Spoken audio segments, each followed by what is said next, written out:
This girl had just won a $5 million lottery, only to be crushed to death by someone who jumped off a building. Unwilling to accept her fate, she went to the underworld and threw a massive tantrum. She stretched the underworld guards' tongues into 2-meter-long twists and cried so hard the king of the underworld's palace almost collapsed. The old king had lived for ages but had never met such a difficult girl.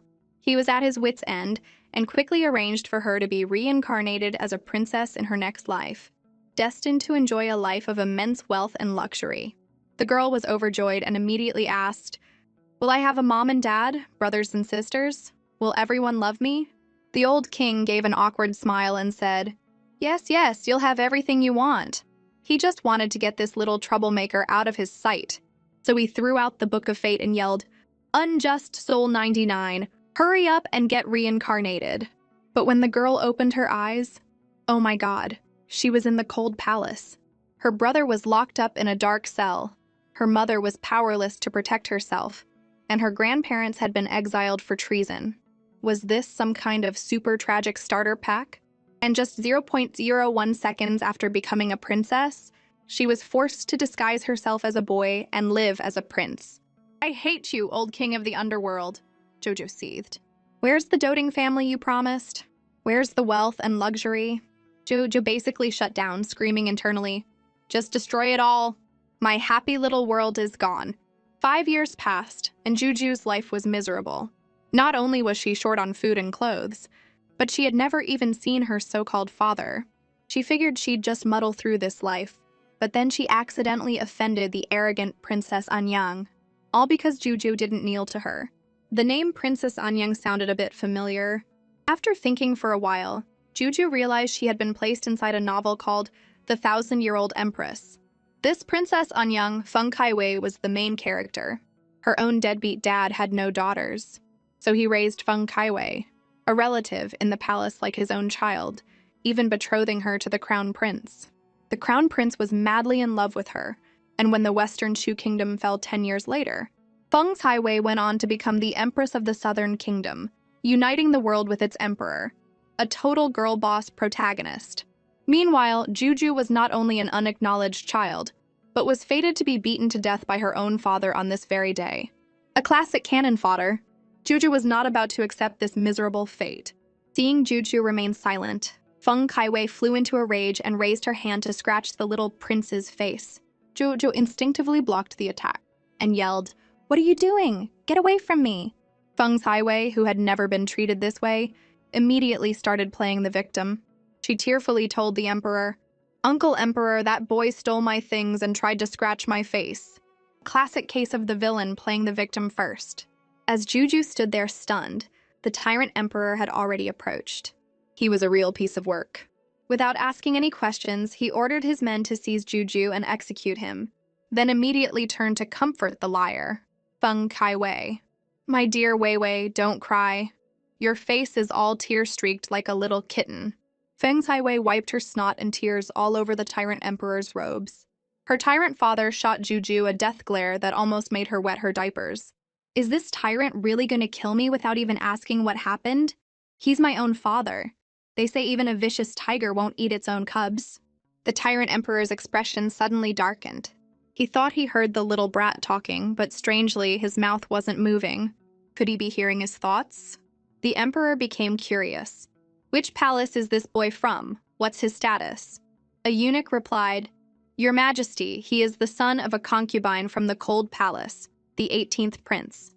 The emperor, who always favored daughters over sons, didn't even blink. He ordered his men to drag him away and beat him to death. Jojo felt incredibly wronged. Feng Kaiwei is just a big liar. "I didn't steal her stuff. She was the one who wanted to scratch my face because she was jealous of how cute I am.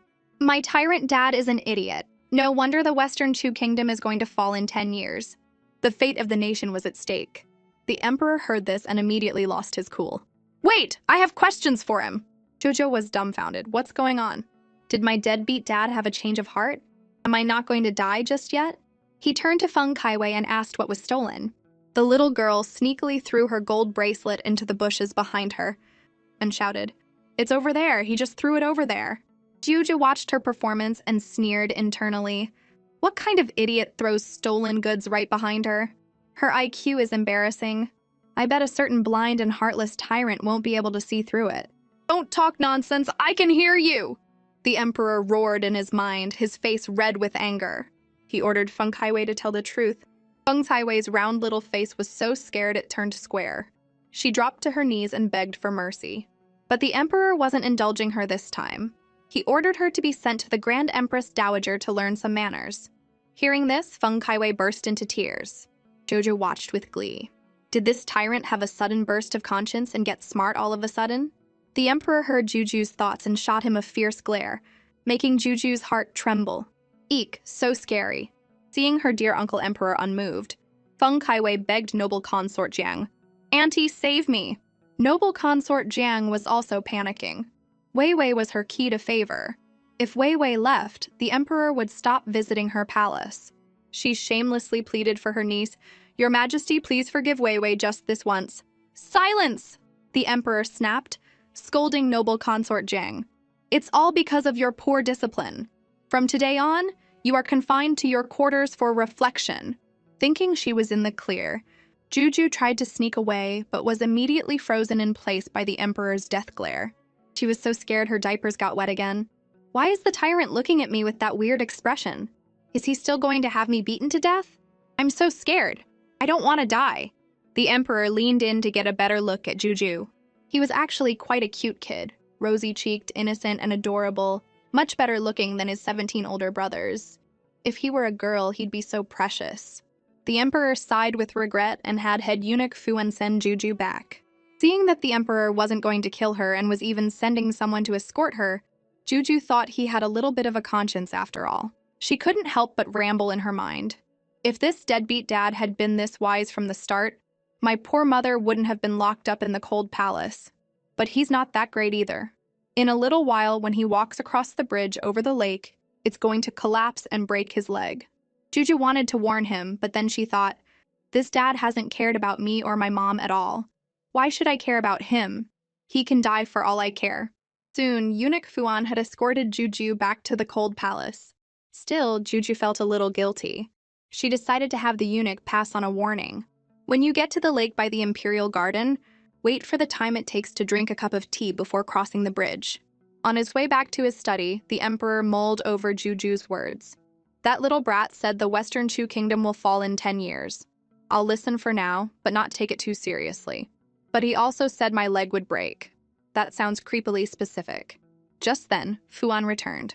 Seeing the emperor walking toward the lake, he remembered Juju's words and quickly stopped him. Your Majesty, perhaps we should have a cup of tea before continuing. The emperor understood instantly. That little brat must have said something. At least he had some conscience. The emperor coughed arrogantly and had Fuan serve tea. He wanted to see if this bridge would really collapse. 5 minutes passed and the bridge was still standing.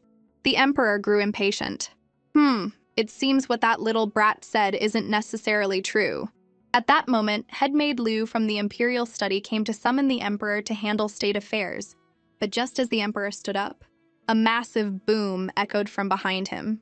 The bridge had collapsed, and it was completely shattered. The emperor couldn't imagine the consequences if he had been on it. Just as the brat had said, he would have broken a leg, if not died. The court would have been in chaos, and the kingdom would have eventually fallen apart. It seems that little brat really has the power to see the future. He's a national treasure. The emperor was so happy he could jump for joy. He immediately had maid Liu send the old officials away, keeping only the national master, and then gleefully headed for the cold palace. Juju, the little rascal, had been out wandering all day and was just now slowly returning home. Concubine Li rushed forward and hugged Juju tightly, her face already streaked with tears. After all, the last time Juju's brother went out for a walk, he got into trouble and was thrown in the imperial prison, and hasn't been seen since. Now Juju was her only child left. Jojo reached out her chubby little hands and clumsily wiped her mother's tears, smiling innocently. When Juju grows up, I'll take care of you and give you a good life. As for rescuing Big Brother, the time just isn't right yet. Concubine Li caressed Juju's head, moved. Mommy doesn't care about a good life. I just want you to be safe and sound. Looking at her kind and beautiful mother, Juju felt even more indignant on her behalf. My deadbeat dad must be blind to have overlooked a woman like my mom. Ever since Juju was born, concubine Lee had been able to hear her thoughts. So the more mature Juju acted, the more her heart ached for her, carrying so many secrets at such a young age. Just then, a servant girl ran in, shouting, "This is bad! The Emperor is here!" Concubine Lee looked as if a great enemy had arrived. After being locked in the cold palace for 5 years, the Emperor had never once visited. Something strange was definitely going on. Her first instinct was to have Juju hide, but Juju comforted her mother. "Don't worry, Mom. Maybe Father is here to take us out of here." Concubine Lee sighed. That was probably just wishful thinking. Just as she thought this, the Tyrant Emperor strode in, his aura overwhelming. The moment he entered, he was stunned by how run down the cold palace was. He muttered to himself, "This is no place for a person to live." Concubine Lee quickly hid Juju behind her and bowed tremblingly. Your servant greets the Emperor. Long live the Emperor." The Emperor smiled at the woman before him. Compared to the gaudily dressed women in the palace, her simple, plain clothes gave her a unique charm. He took the initiative and held Concubine Lee's hand. "No need for formalities, please sit." A whole tea time passed, and the Emperor hadn't said a single word, but his mind was racing. Juju saved my life, so she should be rewarded. But if I tell her I know, and she gets upset and stops giving me predictions, what will I do? Just as Concubine Lee was about to break the awkward silence, the Emperor finally came up with a reason that would both keep Juju on his side and not hurt her feelings.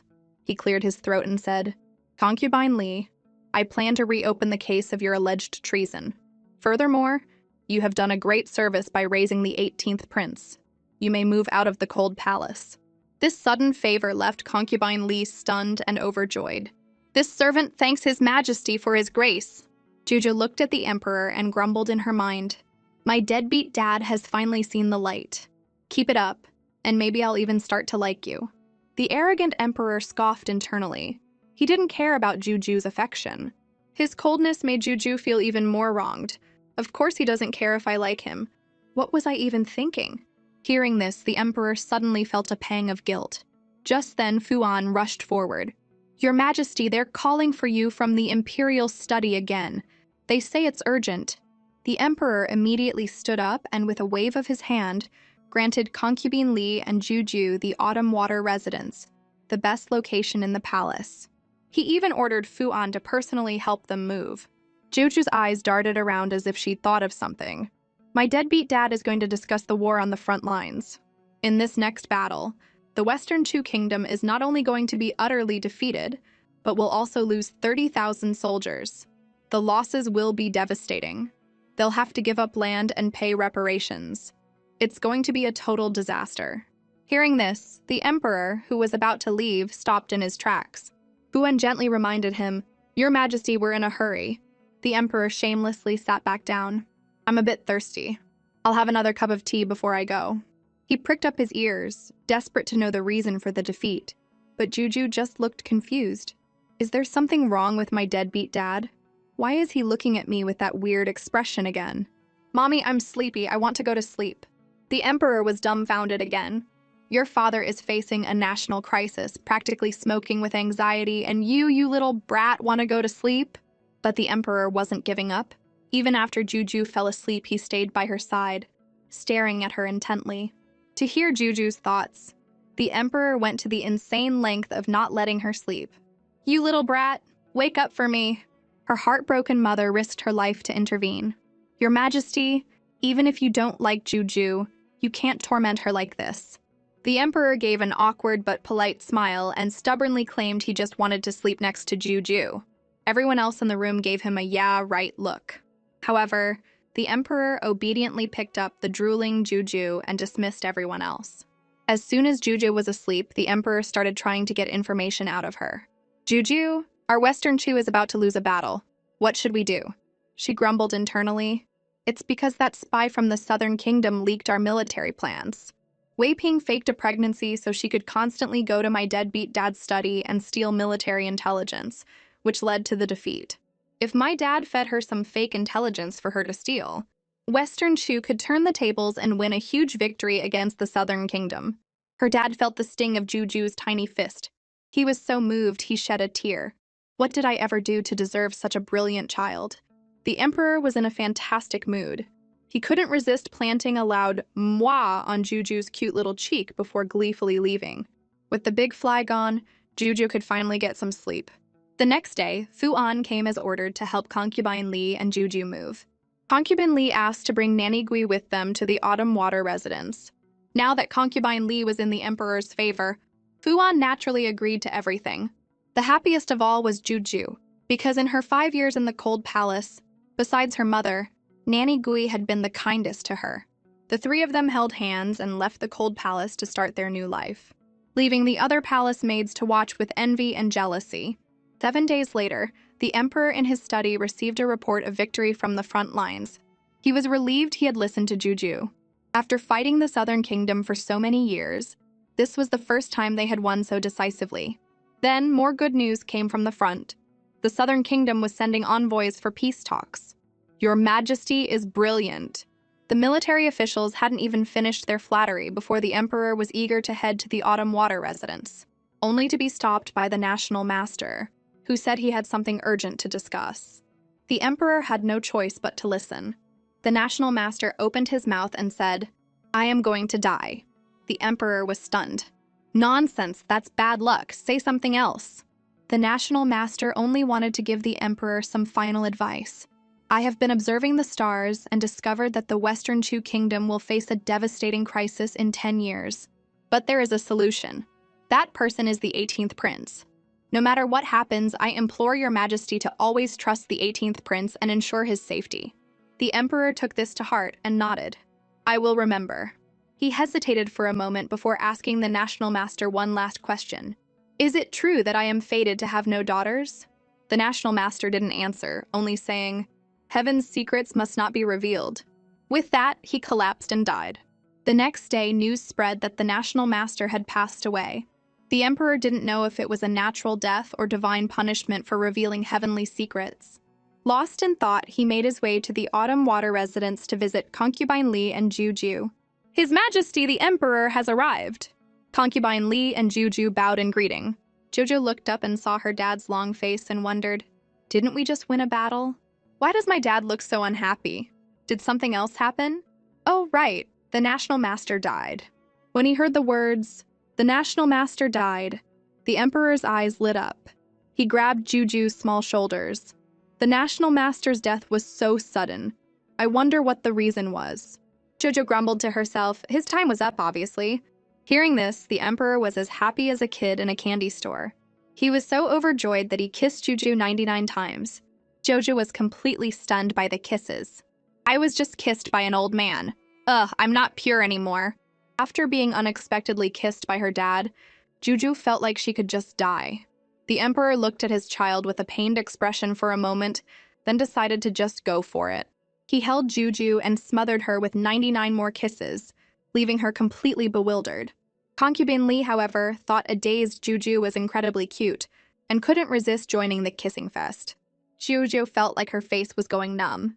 A world where only she suffered was now complete. My parents have such a weird way of thinking. They just kiss you whenever they feel like it. But deep down, Juju felt a little spark of happiness. After all, she was an orphan in her past life. Now she could truly feel the love of her parents. When the emperor and Concubine Li heard about Juju's past life, their hearts filled with pity. The family of three hugged each other tightly, wanting to give Juju even more love. Juju had performed a great service, and the emperor showered her with countless treasures. But all Juju wanted was to wear pretty little dresses, a request her mother flatly refused. Her mother's position was still weak, her grandparents were still in exile, and her own name had not yet been cleared of treason. Just then, Nanny Gui came to ask what kind of food they should prepare to welcome Concubine Qing. Joe immediately became alert. Concubine Qing is on noble consort Jiang and Feng Kaiwei's side. What is she doing here?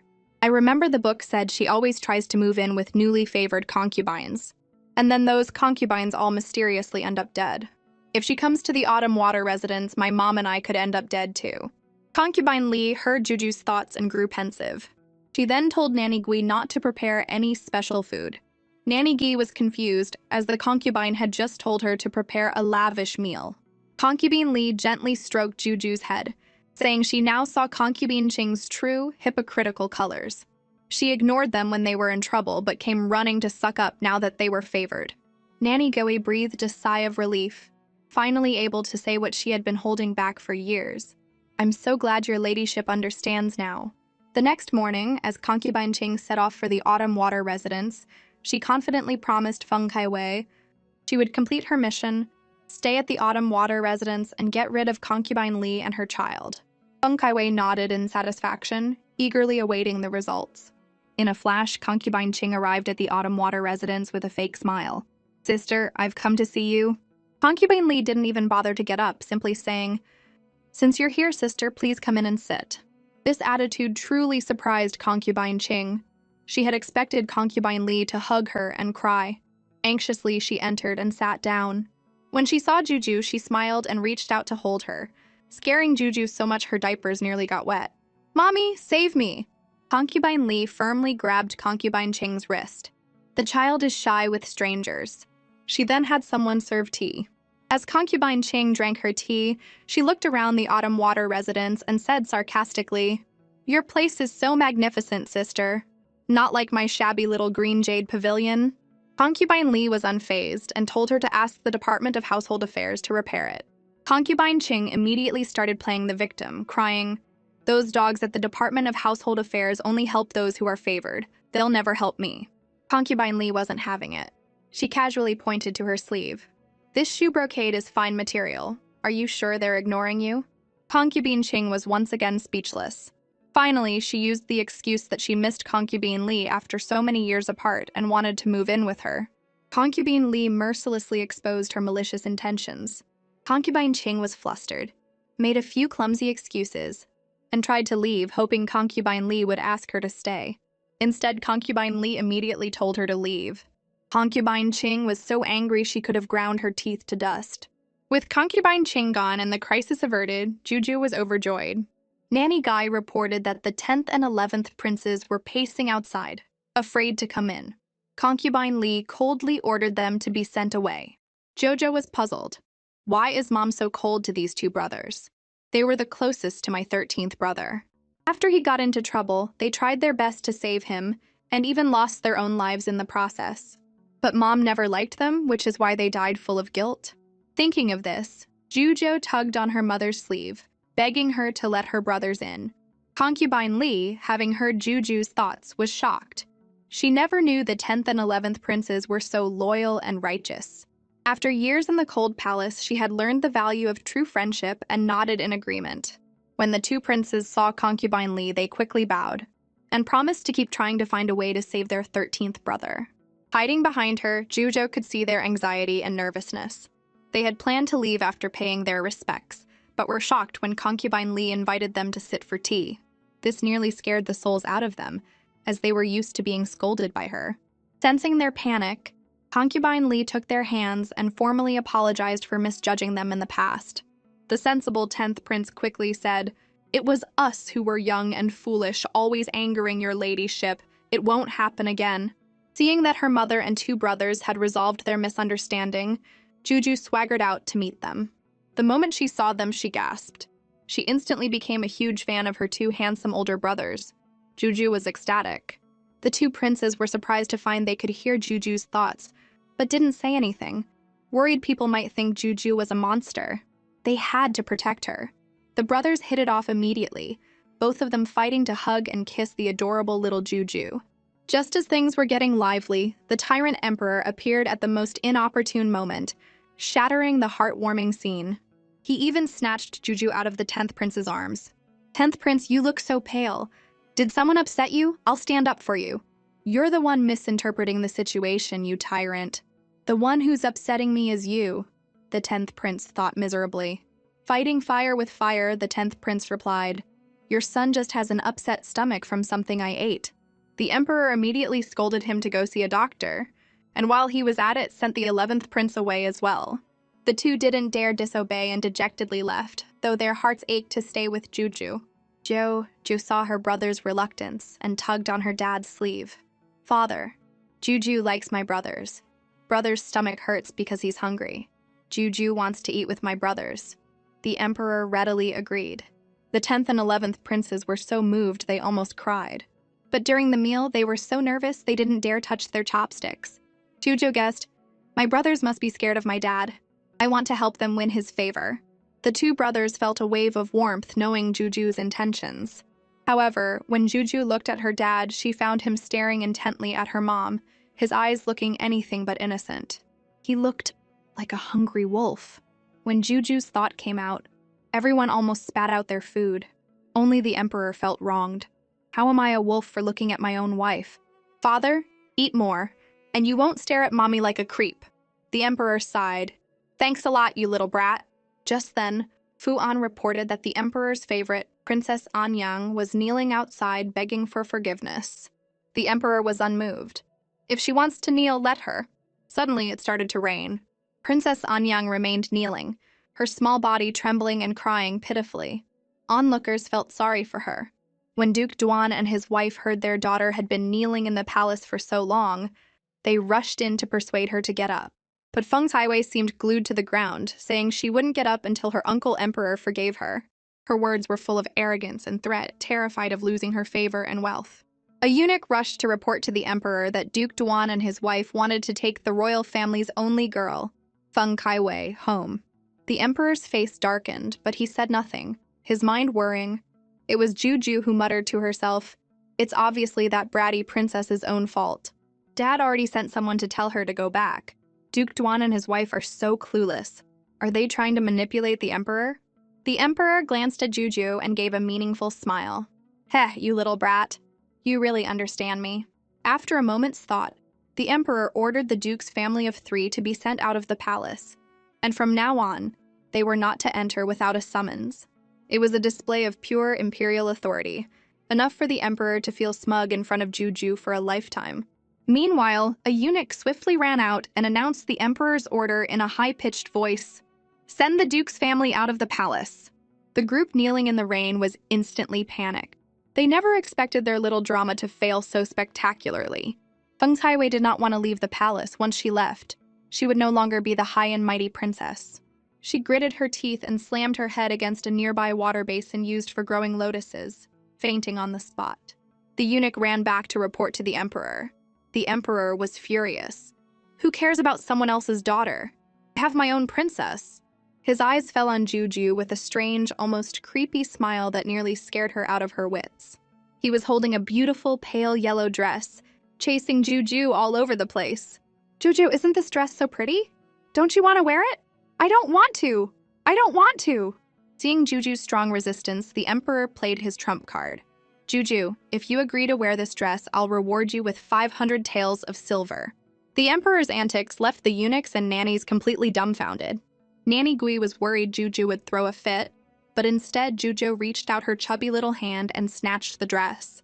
Thinking about that shiny silver, she figured, who would say no to money? She immediately agreed to wear it. Jojo took the dress from her tyrant dad and skipped into her room, having Nanny Gui help her put it on and even style her hair into 2 cute buns. When the dressed-up Juju pushed the door open, the emperor turned around and was so moved he almost cried. The little prince had instantly transformed into an adorable little princess, so fair and cute you just wanted to kiss her. And the emperor did not disappoint. He immediately swept her up in a hug, planted a big kiss on her cheek, and declared he would get her even more pretty dresses. As long as Juju was willing, she could name her price. "I don't have any conditions. I really like dressing like this," she thought, wishing she could wear dresses all the time. The emperor was overjoyed to hear this and lifted Juju into the air, spinning her around and around. At the same time, rumors about the 18th prince dressing as a girl spread throughout the palace. Even her 2 older brothers were worried about their little brother's fragile heart and wanted to stand up for him, only to be turned down by Juju, who insisted that she was very happy to be able to wear a dress. Just then, Juju remembered something important was going to happen the next day and told her 2 brothers to come find her then. The next day, the 3 little ones were sneakily hiding outside the elephant stables. Today is the day the crown prince almost gets trampled to death by an elephant in heat. In the book, Feng Kaiwei cleverly saves him, and because of that, the crown prince falls for her at first sight and becomes devoted to her. But Feng Kaiwei doesn't love him at all. Jojo didn't know that her 2 brothers had heard her thoughts. She asked them in a soft voice. If someone was hurt by an elephant, would you save them? They both nodded. Of course. Just then, the crown prince's procession arrived, and everyone stopped chatting to greet him. He was there to inspect the elephants to ensure everything was perfect for an upcoming ceremony, to bring honor to the Western Chu kingdom. But as he inspected the last elephant, the crown prince noticed something was wrong. The elephant tamer quickly warned him to stay back. This elephant is in heat and is very agitated. The words were barely out of his mouth when the elephant snapped its reins and charged straight for the crown prince. The crown prince was skilled in martial arts, but he couldn't defend against such a sudden attack and was thrown to the ground. The elephant wasn't done and was about to crush him with its foot. The 10th prince reacted quickly, using the elephant's favorite food, a large banana, to lure it away. The 11th prince coordinated with him, rushing forward to save the crown prince. Jojo hid in a corner, silently cheering for her brothers. But the elephant seemed to realize it had been tricked and charged at the crown prince again. The 11th prince, trying to protect the crown prince, was viciously whipped by the elephant's trunk. His back must have been in agony. As he drifted in and out of consciousness, the crown prince learned that his 11th brother had risked his life to save him. In the end, the 10th prince managed to trap the elephant in a large iron cage. The crown prince was saved, and Juju, hiding in the corner, finally breathed a sigh of relief. But she was puzzled. If he's this formidable, how did Feng Kaiwei save the crown prince in the book? She couldn't figure it out. Then she saw Feng Kaiwei hiding in a corner not far away. Wasn't she supposed to be here to get close to the crown prince? She was just watching from the sidelines. Someone who would just stand by and watch someone die doesn't deserve the crown prince's love at all. The one who's truly worthy of him is Miss Yu Wanying from the Yu family, the one who never married for his sake, who disguised herself as a man to fight on the battlefield, and who was captured and tortured by the enemy to save him but never betrayed her country. They have to help the crown prince find his true love. But first, she had to check on her brothers, especially the 11th prince who had been hit by the elephant's trunk. She went to check his injury and touched his back, only to pull her hand away covered in red juice. Never knowing she was afraid of blood, Juju fainted on the spot. Meanwhile, the crown prince was taken back to the Eastern Palace. The imperial physician diagnosed him with no major injuries. When the crown prince slowly woke up, the emperor was overjoyed. He had almost failed the crown prince's deceased mother. The crown prince suddenly remembered his injured 11th brother and anxiously asked about his condition. The emperor was surprised to hear this, because the version he had heard was that Princess Anyang bravely saved the crown prince. The kneeling servants had clearly been bribed by Feng Kaiwei, and insisted that the crown prince was mistaken, and that Princess Anyang was the true hero. Even though the crown prince vehemently denied it, the head eunuch persisted, claiming it was Princess Anyang and even asking for a reward for her. The emperor was furious and had the audacious servants dragged out and beheaded. They want a reward before the truth is even clear? Something's fishy here. Suddenly, Eunuch Fuan rushed in. Your Majesty, this is bad. Something's happened at the Autumn Water Residence. The 18th princess has fainted. The emperor's face immediately fell. Back at the Autumn Water Residence, the imperial physician had already bandaged the 11th prince's wound, and concubine Li was carefully taking notes. When the emperor arrived, his first concern was whether his precious Juju was hurt. The faint-hearted Juju had woken up long ago. She was fine, but her heroic brothers, the 10th and 11th princes, were injured. Hearing Juju's thoughts, the emperor understood everything. From then on, he allowed the 10th and 11th princes to spend more time with the crown prince and help him with his duties. Seeing her dad's relationship with her brothers improve, Juju was so happy she almost jumped for joy. But she couldn't help but curse inwardly. My dog of a dad is blind, he can't see how evil that Feng Kaiwei is. The emperor learned of Juju's thoughts and was heartbroken. Does he really see me as such a foolish ruler? Feng Kaiwei was certain that her heroic act of saving the crown prince would win her back the emperor's favor, and she even started dreaming of the crown prince falling madly in love with her. Little did she know, what awaited her was an imperial edict that would knock her right back down to earth. Princess Anyang falsely claimed credit for a heroic deed, a crime of deceiving the monarch, which is punishable by death. However, in consideration of her years of companionship, the death penalty is waived, but she cannot escape punishment. Her title of Princess Anyang is hereby revoked, the betrothal is cancelled, and she is to be expelled from the palace. Feng Kaiwei was instantly stunned. The Crown Prince was on his way to the Autumn Water residence to thank his 3 younger siblings for saving his life. The courtyard of the Autumn Water residence was bustling with activity, with the 2 brothers chasing Juju, begging for kisses. "No way, no way!" Little Juju was exhausted. Her face was practically numb from all the kisses. After finally escaping her brother's affectionate pursuit, she ran headfirst into the Crown Prince's knee. Juju's adorable appearance instantly charmed the Crown Prince, and his handsome face in turn captivated her. She couldn't help but sigh internally. The Crown Prince is so handsome. The Crown Prince was shocked. Juju's little mouth hadn't moved, but he had heard her voice. The innocent-looking Juju asked, "What's wrong, Crown Prince?"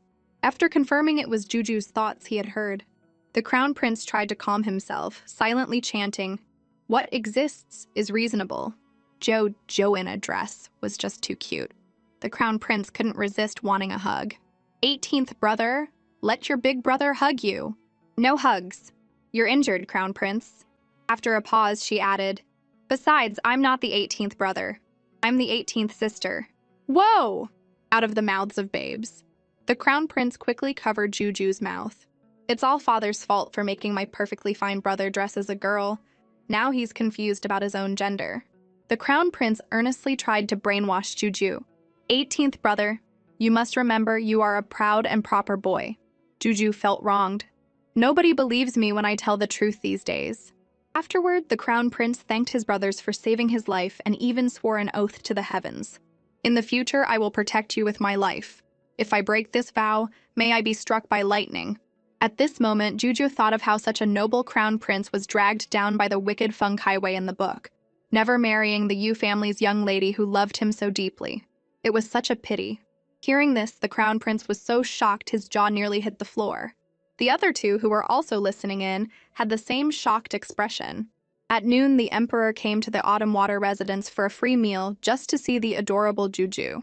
He also informed Concubine Li that the Grand Empress Dowager, the Empress and Concubine Shu, would be returning to the palace tomorrow. Jojo was stunned. "Concubine Shu? My dad's favorite concubine? She's the one who framed my mom for treason. The villain is about to make her entrance. I wonder if my dad will punish her?" Juju's big, beautiful eyes widened as she stared at her dad. Her dad, feeling guilty, quickly changed the subject. "Juju, is the food not to your liking?" Thinking about how her mother and brother's names hadn't been cleared yet, Juju's heart ached. The braised pork in front of her suddenly lost its appeal. Seeing Juju on the verge of tears, her dad immediately offered to take her to the Imperial Garden to catch butterflies. Hearing this, Juju was so happy she almost jumped for joy. Her dad patted her head dotingly, thinking to himself that she was, after all, just a 5-year-old kid. The father and daughter arrived at the Imperial Garden. Juju ran ahead while her dad chased after her, a picture of harmony and warmth. But the harmony lasted all of 1 second. In a corner of the garden, 2 reckless palace servants were gossiping, saying that once the Grand Empress Dowager returned, she would surely send Concubine Li and the 18th Prince back to the cold palace, and with Concubine Shu back, the Emperor would naturally forget all about them. Now Juju was in no mood to play with her dad. She turned around and walked away without looking back. Her dumbfounded dad was dumbfounded again. The child he had just managed to cheer up had abandoned him just like that. In a fit of anger, the Emperor ordered the 2 gossiping servants to be dragged out, their tongues cut off and fed to the dogs, and then beaten to death. The next morning, the Emperor led the entire world to welcome the Grand Empress Dowager back to the palace. Because of the gossip in the garden yesterday, Juju's heart was pounding, afraid her imperial grandmother wouldn't like her and her mom. Concubine Li quickly reassured her, saying the Grand Empress Dowager was very kind and had been the one who saved her life back then against all odds. The Emperor turned and saw Juju's anxious face and also comforted her. "Juju is so cute. Your imperial grandmother will definitely love you when she sees you." "That's great." Juju was so happy she almost jumped for joy. Just then, the Grand Empress Dowager, along with the Empress and Concubine Shu, arrived in a grand procession. Juju panicked. The Grand Empress Dowager's face was dark, and she didn't look very happy. "It seems a lot has happened while I was away from the palace." The Emperor heard this and quickly stepped forward to chat with his mother, not forgetting to introduce the adorable Juju. "I'm the one who had Juju dress as a girl. If you want to blame someone, blame me." Concubine Li and Juju are innocent. The Grand Empress Dowager glanced at Juju. Jojo was so scared her diapers nearly got wet. This imperial grandmother is so fierce. I'm scared. The Grand Empress Dowager frowned. Am I really that scary? The next second, she was so shocked her dentures almost flew out as she realized she could hear Juju's thoughts. She tried to compose herself and gave an awkward smile. She wasn't planning on blaming anyone. She just wanted to cuddle the cute child. Then the Grand Empress Dowager smiled, squatted down, and reached out her hands to hug the soft and cute little Juju. Jojo cautiously reached back. The adorable little Juju instantly captured the Grand Empress Dowager's heart. With her sharp eyes, she could tell at a glance that Juju was a beautiful little princess. She was overjoyed holding Juju and immediately gifted her 2 large gold bracelets. The little money lover's eyes sparkled. She declared that her imperial grandmother was her favorite person ever.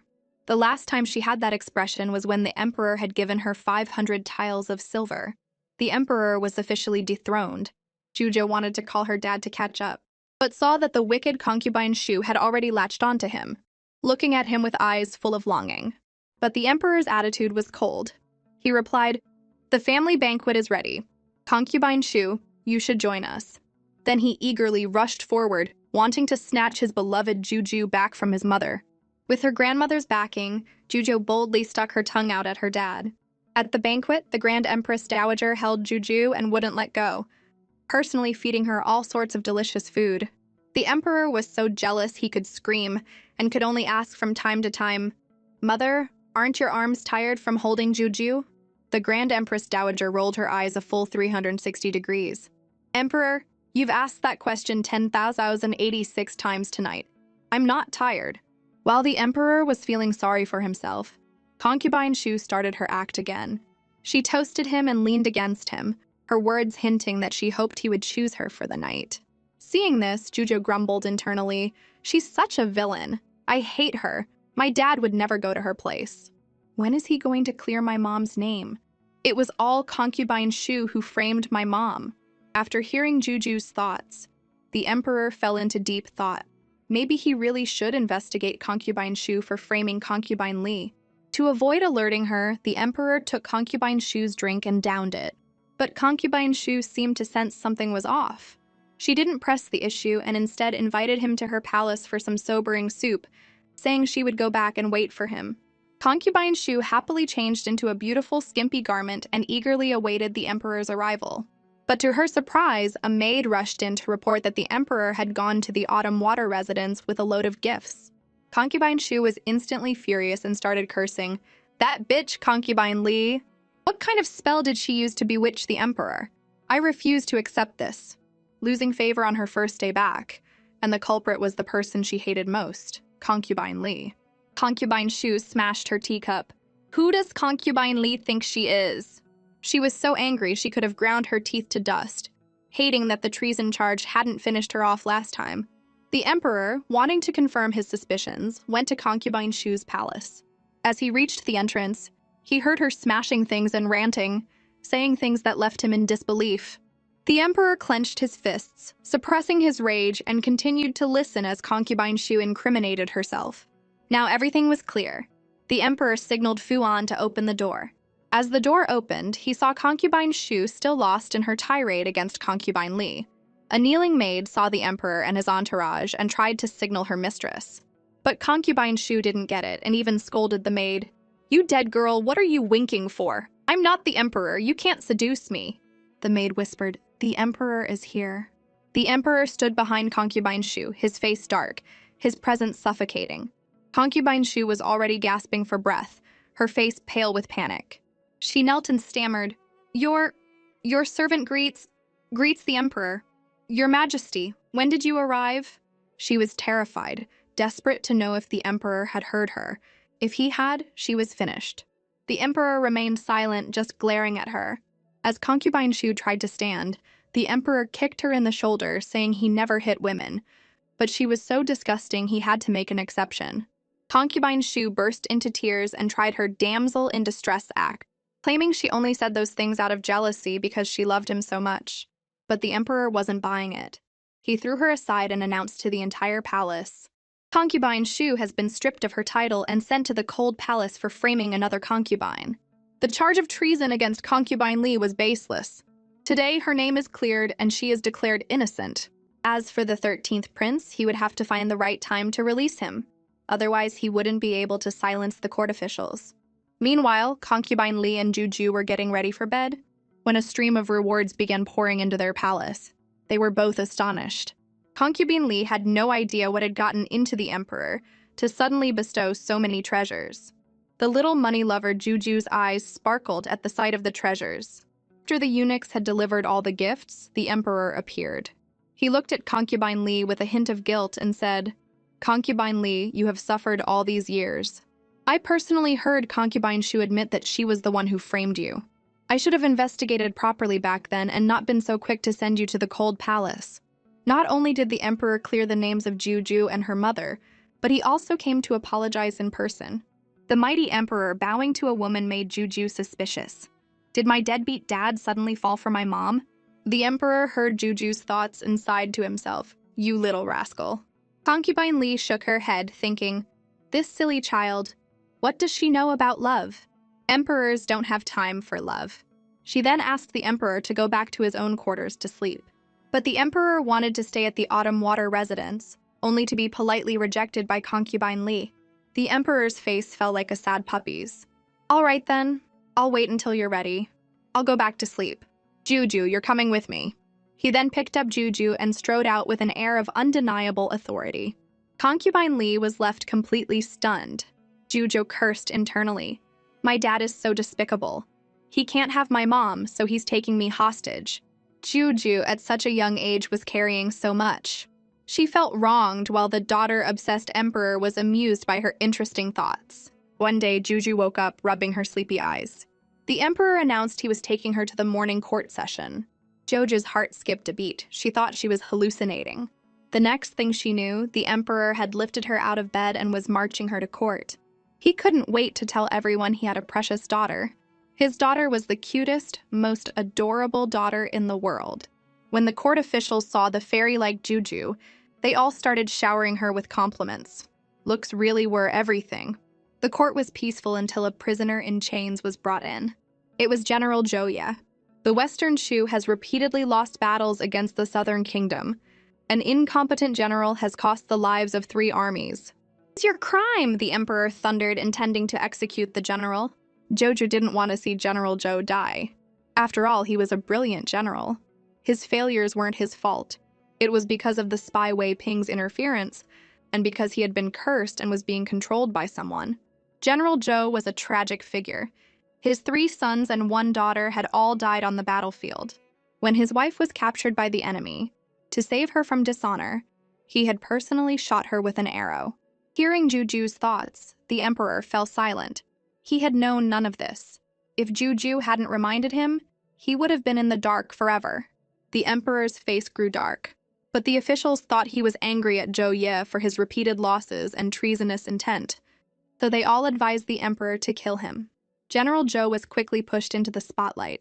Juju fumed internally. "These court officials are a bunch of jerks. Instead of helping my dad, they're egging him on to kill people. If General Zhou dies, it will break the hearts of all the military men in the kingdom, and the fall of Western Chu will be just around the corner. I really hope my dad has a clear head and understands General Zhou's loyalty and importance, and doesn't kill him." Hearing Juju's thoughts, the emperor's mind was clear. He patted Juju's little knee, indicating he would handle it. He then ordered the prime minister and the head of the Grand Court of Revision to thoroughly investigate the reasons for Zhou Ye's defeat, and sent the head of the Imperial Hospital to treat him. But when Juju heard it was the head of the Imperial Hospital, she was unimpressed. That guy is a total hack. He only knows about women's health. He knows nothing about curses. The emperor took a deep breath and added, "Send the deputy head. The head still needs to look after the concubines in the harem." At this moment, Juju realized her dad was finally on the same page as her. She was so happy her eyes filled with adoration. In the end, she couldn't resist and gave her dad a big smooch on the cheek. Jojo wasn't just the emperor's lucky star, she was the savior of the entire Western Chu kingdom. Relying on her thoughts, the emperor successfully rooted out another spy. In the imperial study, the emperor was overjoyed. General Zhou had been saved. Juju was also delighted, happily perched on the emperor's shoulder. Over the past few days, Juju had deeply felt the emperor's doting love, and she had grown bold enough to climb onto his head and playfully tie his hair into bows. It had to be said, Juju was quite good at tying bows. The underworld guards before, and now the emperor, had all fallen victim to her handiwork. Fuan, standing by, quickly tried to intervene. 18th princess, this is damaging to the emperor's dignity. But the emperor loved it.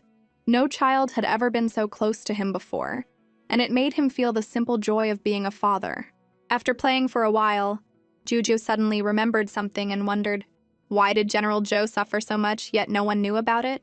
Logically, with something this big, even if the general didn't say anything, my dad should have known something, right? Did someone intentionally block the news from reaching my dad's ears, hoping to use my dad's hand to quietly get rid of this great hero? Hearing this, the emperor had a realization and became alert. Juju, you go back to your mother's place for now. Father will go investigate this, and I'll come see you when I'm done. Juju exclaimed, Father is mighty and powerful. Afterward, the emperor secretly went to the general's residence. He needed to hear the situation from Zhou Ye himself. Zhou Ye hesitated. Your Majesty, you might not believe me if I tell you. It might be better not to say anything. Whether I believe it or not is up to me. Speak. Only then did Zhou Ye speak. It was Chen Wengxin. He was the one who intercepted all reports about my family and military matters. Last year, during the war with the Southern Kingdom, our supplies were tampered with several times because of him. I suspect he is a spy for the Southern Kingdom. Another spy? The emperor was enraged. Zhou Ye thought his reaction meant he didn't believe him, since Chen Wengxin was seen by everyone as a loyal and dedicated official. Zhou Ye knelt and swore to find evidence to prove he was a spy. General Zhou, just rest and recover. I will find out the truth. Afterward, the emperor returned to the palace and sent out his secret agents to investigate. The agents did not disappoint, finding many secret letters between Chen Wengxin and the Southern Kingdom in his home. After reading them one by one, the emperor's hands trembled with fear. What a man, Chen Wengxin! He looked so loyal, but in reality, he had practically sold the entire Western Chu Kingdom. The silver mine lost to the Southern Kingdom 2 years ago, the death of General Wen and 3,000 war horses last year, the burning of the grain supply at the beginning of this year, and the near death of General Zhou. Chen Wengxin was behind it all. With Wei Ping in the harem and Chen Wengxin in the court, how could Western Chu not fall? The fact that it had survived for 10 years was a mercy from the heavens. Thinking of this, the emperor was furious. He ordered Chen Wengxin's entire family to be executed, and his head, along with Wei Ping's, to be hung on the city gates as a warning to all. Joju is truly a great blessing for the entire Western Chu. If it weren't for her, the kingdom would have been sold, and I'd still be helping them count the money. The emperor calmed himself and asked Fu An, Where is Juju now? Reporting to your majesty, the 18th princess is with the crown prince. The Southern Kingdom's envoys will be arriving soon for peace talks, and the crown prince is in charge of receiving them. The princess is there to join in the fun. At this moment, Juju was being held by the crown prince as they studied a guide, 108 Ways to Deal with Foreign Envoys. The densely packed words were making Juju sleepy. Zhao light some refreshing incense. At the crown prince's call, Juju was instantly awake. Zhao, she's here with the crown prince? Why am I reacting so strongly? Is this Zhao a spy too? The crown prince never imagined that his personal maid could be a spy from the Southern Kingdom. She has such an innocent face, but she's a total snake. In the original story, when Western Chu was defeated, they received the Southern Kingdom's envoys. Zhao colluded with them, poisoned an envoy to fake his death, and blackmailed Western Chu out of 5 cities. Even though Western Chu won this time, Zhao will definitely still try to poison someone to frame us. Then this victory would be for nothing. No way, I can't let them get away with just giving up land and money. Thinking of this, Juju was fuming. The crown prince panicked when he learned of the plot. It was a 1,000-year-old rule that you don't kill envoys during wartime. If what Juju said was true, not only would their victory be pointless, but he might lose his position as crown prince. Worried that Zhao might have tampered with the incense, he sent her away. But he couldn't alert her, so he couldn't get rid of her just yet. To stop the Southern Kingdom's plot, the crown prince racked his brain for a solution, and actually thought of drinking the poison himself. His intelligence was truly touching. The thought of dying without an antidote, without having achieved anything, without getting married and having children, and without even meeting the Miss Yu Jojo mentioned, filled him with regret. Just then, Juju's thoughts provided a much better solution. If we secretly get the antidote from the envoy, we can expose their scheme. Western Chu can turn the tables and maybe even make them give up more land and money. Juju was delighted with her own cleverness, while the crown prince was nearly brought to tears by his own stupidity. Jojo is so smart. She's my savior. Thinking this, he planted several kisses on Juju's little cheek. Joju's face went numb. What's wrong with the crown prince? My poor cheeks are suffering again. Worried the crown prince wouldn't be able to handle the poisoned envoy situation, Juju came up with her own plan.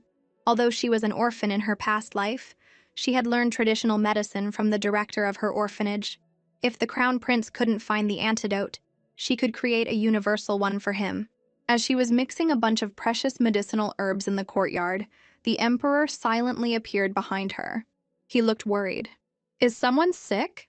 Concubine Li told him no one was sick. Juju just suddenly wanted to play with these things. The emperor immediately ordered, "Tell the imperial hospital to send whatever herbs the princess needs. We must make sure the princess has fun." He then went to Juju's side and asked dotingly, "Juju, do you need father's help?" Juju held up the pestle. "This is too heavy. You can do it, father." The emperor rolled up his sleeves without a second thought. Fu An quickly tried to stop him. "Your Majesty, your esteemed self, let this old servant do it." But before he could finish, the emperor was already grinding the herbs with incredible speed. Juju exclaimed in awe, "Wow, father, you're amazing!" With the father-daughter duo's combined effort, the universal antidote was finally complete. Juju was so happy she jumped for joy. Looking at the medicine in her hand, she thought, "I, the princess, will slay all the villains in the world. Slay, slay, slay." The emperor picked her up. "All right, my princess, it's time to eat." He carried her to the dining table, set her down, and said, "Princess, please be seated." Those words sounded familiar. In her past life, she had heard, "Princess, please get in the car. Princess, please have some water. Princess, please go to sleep," and so many others, but no one had ever said them to her. In this life, someone was finally treating her like a real princess. Juju contentedly gave the emperor a kiss, and he grinned like a fool. Juju kissed me on her own initiative. He became even more enthusiastic, bustling around her. "Princess, please take your chopsticks. Princess, please hold your bowl. Princess, please open your mouth." And Juju got lost in the chorus of princess. Concubine Li watched the loving scene between father and daughter and couldn't help but smile. With the family so happy and harmonious, who in the harem would be the next to get jealous? On this day, the envoys from the southern kingdom arrived for an audience, and a grand banquet was prepared in the palace. The emperor, ignoring all objections, brought Juju with him. The southern kingdom's envoy came forward to state his purpose, claiming they came for peace talks, and, as a sign of sincerity, wanted to toast the emperor. But the emperor raised his teacup and responded authoritatively, "I have a precious daughter now. My daughter doesn't like the smell of alcohol, so I will use tea instead of wine." This move not only showed off the happiness of having a daughter, but also gave the southern kingdom a firm slap in the face. However, in the midst of this tense atmosphere, an accident occurred. The lead envoy suddenly collapsed, his lips turning black and black blood flowing from his mouth, a clear sign of poisoning. The southern kingdom's envoys erupted in chaos, accusing Western Chu of poisoning their envoy and threatening to seek justice from the Supreme Alliance. The emperor panicked and questioned the crown prince. "What is going on?" But the crown prince was confident and told the emperor not to worry, he would handle it. Juju, with her keen eye, saw something clutched in the crown prince's hand and his confident reaction, and guessed that he must have found the antidote and was ready to expose their staged drama. The emperor understood after hearing Juju's thoughts. The other royal family members who were hearing Juju's thoughts for the first time were all completely stunned. The crown prince looked at the troublemaking envoys. "We people of Western Chu are gracious in both victory and defeat. We would never resort to poison. If you wish to ask the Supreme Alliance for justice, then by all means do so." Soon, people from the Supreme Alliance arrived. The Southern Kingdom's envoys' eyes lit up and they rushed forward crying, "Sir, you must bring us justice. The Western Chu royal family has no honor. They poisoned our master." The chief official of the Supreme Alliance, Liu Jing, confirmed that the envoy was poisoned and looked at the emperor. The culprit must be from your Western Chu royal family. Do you have anything to say? The Southern Kingdom's envoys chimed in, demanding they pay a heavy price. A price? The Crown Prince sneered. What price? The Southern Kingdom's envoys were arrogant, demanding not only to cancel the land and reparation payments, but also for the emperor to make a public apology.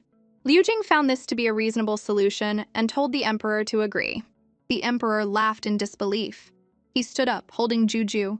Forcing me to watch you people of the South poison yourselves to frame my Western Chu? All because you lost a war and don't want to pay up? That's right, that's right. Juju chirped in support of her tyrant dad. The Southern Kingdom's envoys felt their scalps tingle. Do you have any proof? Yes. The Crown Prince revealed the antidote he had been clutching in his hand. I found the antidote to the poison in the Southern Kingdom's envoys' quarters.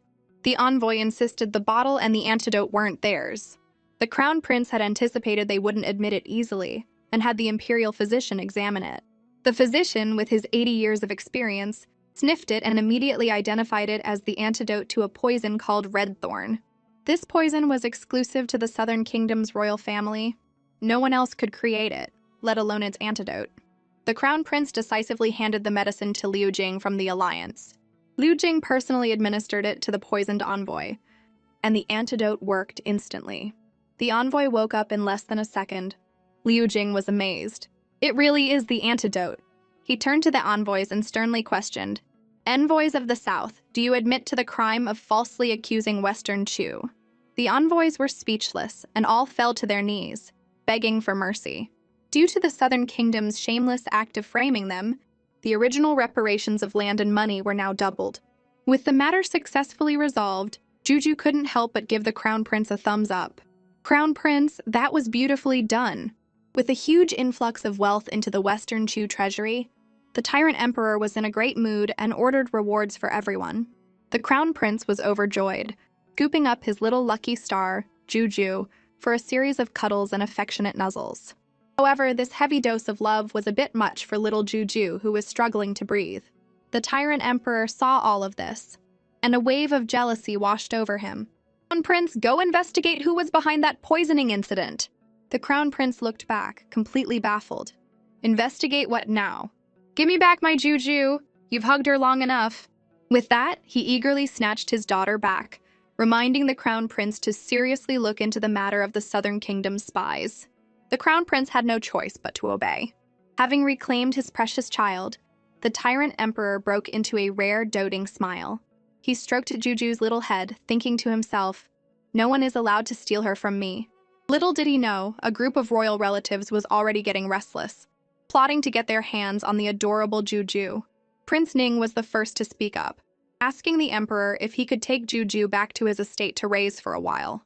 This is outrageous. Juju fumed internally. Do they think I'm some kind of monkey for them to pass around and gawk at?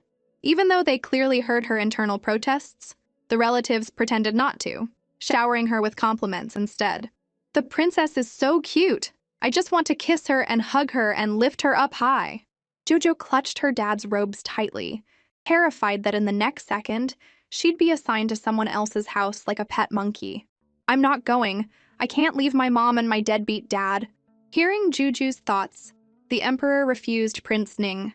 The princess is still young. It's not appropriate for her to leave the palace. But Prince Ning wouldn't give up. Princess is 5. She can eat, drink, run, and jump just fine. The Emperor got flustered and blurted out, no, the princess is still nursing. Still, Prince Ning wouldn't back down. He suggested bringing the wet nurse along too. Your Majesty, you raised Duke Duan's daughter in the palace. Why can't I take the princess? You're playing favorites. Hearing this, the Emperor's face turned dark. This Prince Ning just won't quit, he thought. Prince Ning, you are out of line. Prince Ning shuddered and immediately dropped to his knees, begging for forgiveness. He pleaded with his dear brother to overlook his careless words, saying he only spoke out of his deep affection for the princess. The Emperor was silent for a long moment before finally saying, You may rise. Seeing the tense atmosphere, the Grand Empress Dowager stepped in to smooth things over. With the Emperor angry and the Grand Empress Dowager speaking up, no one else dared to try and claim Juju, and the mood relaxed a little. That is, until the 80-year-old Prince Su spoke up, asking the emperor for the priceless Eastern Pearl. The Eastern Pearl was an incredibly rare treasure, with only one appearing every few decades, specifically reserved for the Grand Empress Dowager's phoenix crown. How dare Prince Su covet something belonging to the Grand Empress Dowager? The Grand Empress Dowager was not pleased. "What do you need the pearl for?" she asked. Prince Su stammered, not daring to tell the truth. But Juju knew. It's for his 14-year-old concubine who just moved in. That concubine thinks she's all that just because she's young and pretty. She's so demanding, she probably wants this 80-year-old man to pluck the stars from the sky for her. He's going to throw his back out. The Grand Empress Dowager and the other royals who heard Juju's thoughts were so shocked their jaws nearly hit the floor. Even the emperor couldn't help but cough. Prince Su heard her thoughts too, and though he was surprised, he was still determined. He started pulling the "respect your elders" card, insisting on getting the pearl. Jojo clenched her little fists. "I hope my deadbeat dad doesn't agree. Otherwise, Imperial Grandmother will be humiliated, have a stroke from the anger, and who knows if she'll live or die." Hearing this, everyone was stunned. For the sake of the Grand Empress Dowager's health, they all stepped forward to urge the emperor to reconsider. Seeing this, Prince Su resorted to threats, declaring that if he didn't get the pearl, he would smash his head against a pillar and die right there. The emperor was so angry he didn't know what to do. He looked at the child in his arms, hoping she had a solution. Just then, Juju's stomach rumbled with hunger. The emperor quickly placed a delicate little pastry in front of her. As Juju ate, she grumbled in her mind, "Prince Su is such a love-struck old fool. He's going to get all 7 of his sons killed because of her." Prince Su heard this but paid it no mind, dismissing it as nonsense. "Grandpa Prince Su, you want the Eastern Pearl, right?" Jojo asked in her sweet, childish voice. Yes, Prince Su nodded. "My father has an Eastern Pearl and can give it to you, but it will take some time. I don't know if you can wait." I can wait! Prince Su beamed at the emperor. "Your Majesty, is what the princess said true?" The emperor instantly understood. Jojo was buying him time. He readily agreed. "I don't want to see my dear uncle die in front of me. It's just a pearl. I'll give it to you. In 20 years, I will personally deliver it to you, Prince Su." When Prince Su heard this, he almost coughed up blood. But since he had said, "I can wait," he had no choice but to leave in a huff. Jojo was still worried about the love-struck old man. That little concubine is a monster. She's going to kill one of his sons in the next 2 days. Obviously, the old man was determined not to listen. He didn't believe a word of it. A few days later, just as she predicted, Prince Su suffered the pain of a white-haired man burying his black-haired son. The eldest son had drowned by accident. He had discovered proof that the young concubine was poisoning Prince Su and was murdered for it. The concubine, Kaixia, was ambitious and planned to get rid of all of his sons so she could give the 80-year-old prince his one and only heir. The poor Prince Su was still in the dark, lost in grief.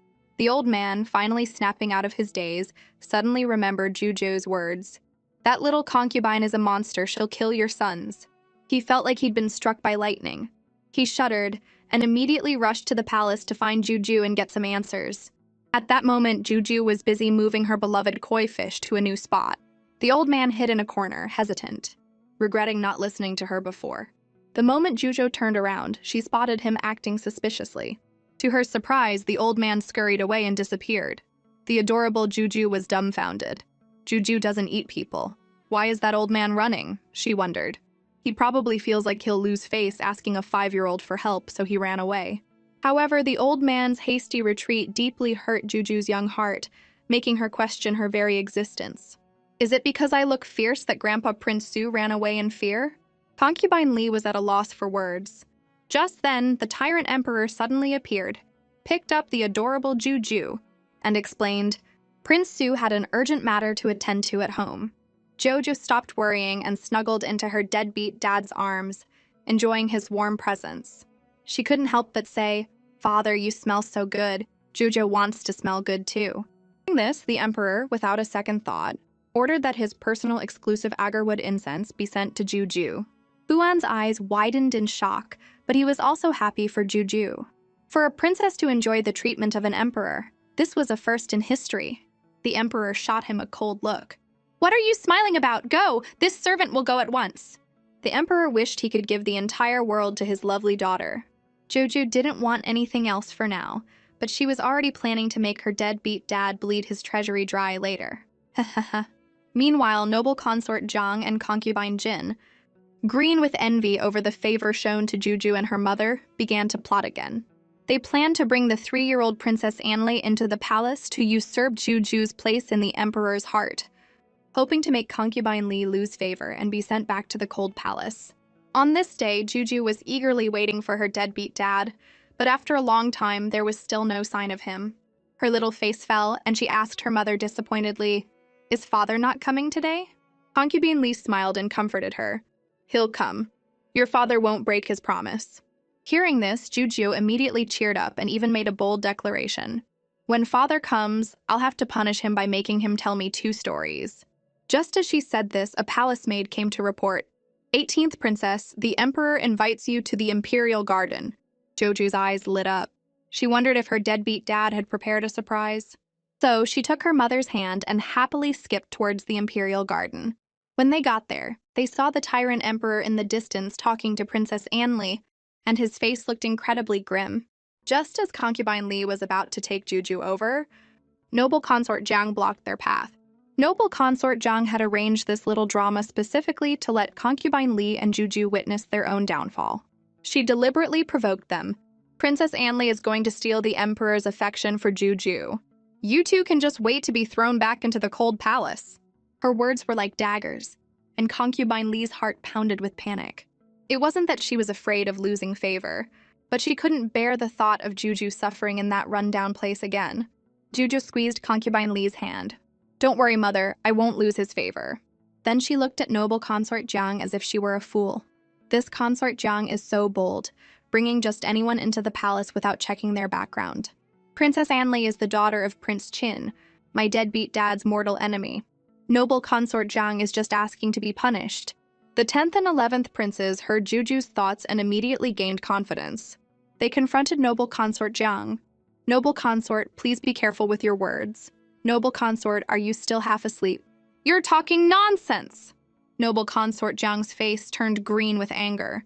After catching her breath, she retorted, "Princess Anli is about to win the emperor's favor. Don't get too full of yourselves." Just as her words faded, a furious roar echoed through the garden. "Get out! All of you, get out of the palace! Don't let me see you again!" Princess Anli, oblivious, even tried to drive Juju away. "That ugly monster isn't as pretty as me at all. Uncle Emperor should dote on me more." Hearing this, the Tyrant Emperor flew into a rage and immediately ordered Princess Anli to be given 50 slaps. Princess Anli was so scared she dropped to her knees and begged for mercy. The Emperor's face was dark as he ordered Fuan to find out which idiot was responsible for this mess. Fuan quickly returned with the news. "Your Majesty, it was noble consort Jiang who summoned her to the palace for a chat." The Emperor instantly understood noble consort Jiang's malicious intentions and, without hesitation, sentenced her to a lifetime stay in the cold palace. Just then, the Emperor spotted Juju and her mother nearby, and cheerfully ran over to pick Juju up. "Juju, did you come to find father?" Jojo played along sweetly. "Father, Jojo missed you so much." Meanwhile, noble consort Jiang, being dragged away, was pale with fear and screaming that she had been framed. Idiot. The Emperor couldn't be bothered with her and signaled for the Imperial Guards to hurry up and take her away. Concubine Jin, hiding in a corner of the garden, watched noble consort Jiang being taken away and laughed at her for being all beauty and no brains. The Emperor calmed himself and looked at Juju in his arms, asking with concern if she was scared. Jojo smiled and said, "With father here, Jojo isn't afraid of anything." But in the next second, the little girl's face fell again. She was worried about her mother. "Unfortunately, my deadbeat dad doesn't know about mom's insecurity." After hearing Juju's thoughts, the Emperor's heart ached. He pulled concubine Li into his arms and gently comforted her. "You must have been scared. Don't worry, I will always protect you." A warmth spread through concubine Li's chest, and she was so moved she couldn't speak. Jojo was overjoyed and couldn't help but shower her dad with compliments in her mind. "Deadbeat dad is amazing. Today, my deadbeat dad's aura is 10 feet tall." The sight of this harmonious and loving family of 3 made a certain green-eyed monster start to stir again. The Tyrant Emperor punished himself by agreeing to tell Juju stories for a month, which made her ecstatic. Yay! Just then, a commotion erupted outside, and cries of "Help!" shattered the cheerful atmosphere. Fuan hurried out to check and saw Prince Su and his third son. Prince Su was being carried into the palace unconscious. Worried about scaring Juju, the emperor quickly comforted her before going out to see what was happening. It turned out that Prince Su's second son had died unexpectedly half an hour ago. He had fainted on the spot, but before passing out, he had instructed his son to find Princess Juju. Soon after, Prince Su slowly regained consciousness and begged to see the princess. Seeing this, the emperor guessed that Prince Su must have heard Juju's thoughts, and now believed in her ability to see the future, which was why he had rushed here for help. But the emperor didn't want anyone else to know about Juju's ability. He met with Prince Su alone, made him swear an oath not to reveal Juju's secret, and then helped him get rid of the evil concubine. Prince Su, though reluctant to part with his young concubine, painfully agreed for the sake of his remaining sons. In the end, with the help of the emperor's imperial guards, the concubine and her accomplices were all eliminated, and peace returned to the prince's estate, and Juju became a living bodhisattva in Prince Su's heart. If his son had a cold, he'd seek out Juju. If his son lost a fight with the neighbor's dog, he'd seek out Juju. If his son got a beating from his wife, he'd still seek out Juju. Joju's ears were about to fall off. She cried and hid in the emperor's arms. "I'm so miserable. Boo-hoo. Can someone please do something about Prince Su? That old man comes to the palace every other day to ramble about his family drama. I don't want to hear it. I don't want to hear it." After hearing Juju's thoughts, the emperor, without a second thought, issued an order banning Prince Su from visiting Juju in the palace. Hearing this, Juju was overjoyed. "Juju, for your birthday, father is going to throw you a huge celebration." Juju's eyes immediately lit up. "Does that mean everyone will come to the palace to celebrate with me?" Seeing Juju so happy, the emperor was also filled with joy. Little did he know, the clever little girl was actually thinking about the crown prince's marriage. If everyone comes to the palace, Juju thought, then the crown prince's true love, Yu Wanying, will show up. I really hope father can betroth Yu Wanying to the crown prince. The emperor heard the name Yu Wanying and felt it was a bit familiar, but he couldn't recall which minister's daughter she was. So he simply put the crown prince in charge of organizing Juju's birthday banquet. Juju was eagerly looking forward to the banquet, her mind full of what kind of gifts everyone would bring. "I hope there are lots of snacks from outside the palace. I barely got to eat any special snacks in my past life." Hearing this thought, the emperor's heart ached, feeling as if something had fiercely squeezed it. He wished he could make all the chefs in the imperial kitchen learn to make all of Juju's favorite snacks, like ding-ding candy, pear rock sugar cakes, malt candy, and candied hawthorns. Hearing this, Juju's mouth was practically watering. Seeing this, Concubine Li smiled and advised the emperor, "Don't spoil Juju too much." The emperor looked at the adorable Juju in his arms and said dotingly, "Juju is my daughter. If I don't spoil her, who will?" Juju's heart warmed, and she couldn't resist giving the emperor a big smooch on the cheek. In the blink of an eye, it was the day of Juju's birthday banquet. Concubine Li woke Juju up early in the morning to wash and dress her. The little girl was still sleepy, but when she saw herself in the mirror, all her drowsiness vanished. She was so stunned she couldn't speak for a moment. "Who is this little fairy? How can she be so pretty?" Juju, the little birthday girl, was feeling a bit narcissistic. She kept praising her own beauty in her mind. Even when making funny faces, she thought she looked incredibly good. Concubine Li was amused by Juju's smug thoughts and reminded her it was time to go to the banquet. "Mommy is also very pretty today, like a big fairy." Juju's eyes widened as she looked at her elegant and beautiful mother.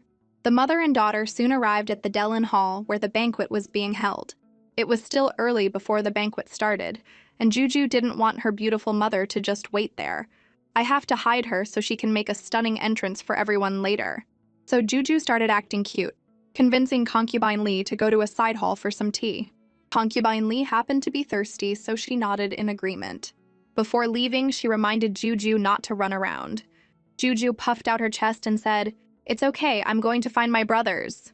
In a flash, Juju was zipping around Dellin Hall like a little rocket, actually looking for Yu Wanying. When she couldn't find her in the hall, she decided to go outside. Just as she stepped out of the main hall, she saw Feng Kaiwei bullying someone not far away. She had pushed a little girl about her own age to the ground and was kicking her viciously, all while spewing insults. Jojo immediately recognized the little girl on the ground as her little cousin, Nan Yuanshang. Juju shouted, rushing over like a gust of wind. "This Feng Kaiwei has gone too far, bullying my cousin right under my nose." Jojo spread her arms to shield her cousin. "Yuanshang, don't be afraid, I'm here to protect you." Feng Kaiwei was puzzled. Why is this Juju meddling again? Juju shouted at her, "How dare you bully this princess's little cousin?" Feng Kaiwei scoffed and mocked Yuanshang for being a poor, unloved child, even suspecting Juju was making things up to save her. Juju fiercely retorted, "I may be little, but I'm not stupid. Wouldn't mistake my own relative." She then warned Feng Kaiwei not to bully Yuanshang again, or she would be sorry. But Feng Kaiwei didn't take her seriously at all. Juju furiously demanded that Feng Kaiwei apologize to Yuanshang. But Feng Kaiwei stubbornly argued, "She started it, why should I apologize?" Yuanshang quickly explained that she hadn't started anything. Jojo knew Feng Kaiwei was playing the victim first and wasn't going to put up with it. "If you don't apologize, I'll have my father throw you out of the palace." Feng Kaiwei refused, which was a direct challenge to Juju's authority. Jojo shouted, "Guards!" A group of people behind Juju immediately stepped forward, awaiting her orders. Jojo pointed at Feng Kaiwei. "This Feng Kaiwei has viciously beaten this princess's little cousin for no reason. Throw her out of the palace for me." Several imperial guards swarmed over, picked up Feng Kaiwei like a little chick, and carried her towards the palace gates. Yuanshang smiled and thanked Juju for her help. On the other side, the banquet was about to start. The Grand Empress Dowager had already arrived, but the little birthday girl was nowhere to be seen. The Tyrant Emperor immediately sent Fuan to find concubine Li and Juju. Just then, Duke Duan and his wife burst into the hall crying, "Your Majesty, Your Highness, you must seek justice for me." The Grand Empress Dowager was confused. "What happened?" Duke Duan said aggressively, "I would like to ask Your Majesty and Your Highness, if someone forcibly throws my daughter, Feng Kaiwei, out of the palace, what crime is that?" Duke Duan twisted the truth, claiming that the 18th princess was unreasonable and had thrown his daughter, Feng Kaiwei, out of the palace simply because she didn't like her. Hearing this, the emperor's face darkened, and he asked the duke, "Are you sure she was thrown out just because of a dislike?" Many of the ministers in the hall who didn't know the whole story began to speak up for Duke Duan. This made the duke even more confident. "I implore the emperor to punish Juju severely." The emperor glanced sideways at the duke. "You're asking for punishment right off the bat? Have you even figured out what happened?" Compared to the duke's one-sided story, he trusted his own child more. So he ordered someone to bring Juju to him. A moment later, a eunuch led Juju back. She was supporting a limping Nan Yuanxiang as they entered. The people around them looked on with sympathy. "The person who hurt her is so cruel, her leg is practically broken." Duke Duan coughed guiltily and said, "Your Majesty, since the princess is here, please punish her severely." The emperor glared at the duke and then turned to Juju. "Your uncle Duke says that you threw Feng Kaiwei out of the palace for no reason. Is that true?" Juju looked at the duke's annoying face and couldn't help but grumble in her mind. Who threw his daughter out on purpose? Feng Kaiwei brought it on herself. Jojo hid Yuanshang behind her, her eyes red with grievance, and said, "Father, look at my little cousin Yuanshang. I saw it with my own eyes. Feng Kaiwei and her maid beat my little cousin like this for no reason." A nearby imperial physician, unable to watch any longer, added, "Your Majesty, Miss Nan's injuries are not light. Her bones are hurt. If it weren't for the 18th princess's help, she might have been permanently crippled." Hearing this, the emperor flew into a rage. He immediately fined Duke Duan a year's salary and ordered him to go back home for house arrest. Jo was very satisfied with this outcome and cheered in her mind, "Deadbeat dad is mighty." With the matter resolved, Juju's birthday banquet began. Many ministers and concubines gave Juju birthday gifts. Juju looked at the mountain of presents in front of her, her eyes wide. It wasn't until her deadbeat dad asked, "Juju, where's your mother?" that she snapped back to reality. "Oh my god, I forgot about mommy." Just then, concubine Li slowly walked out. She looked exceptionally elegant today. The Tyrant Emperor's eyes were glued to her. He quickly went up to her and said with a smile, "Concubine Li, the truth about your family's treason has been revealed. Your father and brother have been reinstated to their official positions. You'll be able to have a family reunion soon." Concubine Li was so excited she almost lost her composure and cried. The clever Juju reminded her mother, "Today is a happy day. You should smile." Concubine Li smiled and nodded. Yes, a happy day. The Tyrant Emperor looked at the bright smiles on Concubine Li and Juju's faces, and suddenly felt that nothing in the world could compare to their smiles. While the banquet was in full swing, Juju heard a eunuch report to the crown prince. Yuan Ying is climbing a tree in the imperial garden, spying on men outside. Juju immediately remembered the plot in the book where someone deliberately framed Yuan Ying to make the crown prince misunderstand her.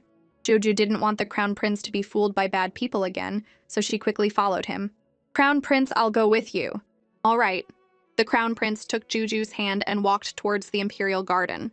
When they arrived, Yuan Ying was still in the tree. From below, it did look like she was climbing the tree to spy on men, but she was actually holding a bird in her hands, trying to put it back in its nest. "You're finally here!" Nan Baolin, Nan Yuanxiang's half-sister, came up to the crown prince. "I asked you to come here because Miss Yu is spying on men, which is improper. I ask your highness to punish her severely." Yuan Ying, who was in the tree, saw the crown prince she had admired since childhood, and her heart panicked. Her foot slipped, and she fell right out of the tree. At that critical moment, the crown prince stretched out his arms and caught her securely. Yuan Ying fell right into the crown prince's arms. Jojo watched from the side, her heart screaming, "I'm shipping it! I'm shipping it!" And someone nearby was so jealous their eyes turned red. She was full of gratitude for him, and seeing the man she had admired since childhood made her so excited she could barely speak. This gave the scheming girl a chance to slander her, accusing her of climbing a tree to spy on men, which was improper. Juju, standing nearby, was so anxious she stomped her feet, thinking, "Prince, don't be deceived by that evil person and misunderstand Miss Yu." Coincidentally, the crown prince also wanted to hear what Miss Yu had to say. But Yuan Ying stammered for a long time without getting a word out. Jojo knew in her heart that she was just shy in front of her crush. I hope the crown prince believes her. The crown prince heard Juju's thoughts and understood. Instead of thinking Yuan Ying was guilty, he found her cautious demeanor in front of him quite cute. The crown prince walked up to her and said softly, "Miss Yu, don't worry. As long as you explain what happened, I will believe you." Hearing this, Yuan Ying was overjoyed and finally explained in a small voice, "I saw an injured baby bird and wanted to help it back to its nest, so I climbed the tree." After hearing her explanation, the crown prince couldn't help but admire her and praised, "Miss Yu is truly kind-hearted." The scheming girl, watching from the side, was green with envy and jumped out to cause trouble again. "Everyone saw you spying. What proof do you have that what you're saying is true?" Jojo was fuming. "Why are you everywhere?" she thought. She spread her small arms and shielded her brother and sister-in-law. "I saw it. I saw Miss Yu holding an injured little bird." The scheming girl still wouldn't give up and even accused Juju of having bad eyesight. Seeing the scheming girl bullying Juju, the crown prince flew into a rage and immediately ordered her to be dragged away and slapped 50 times.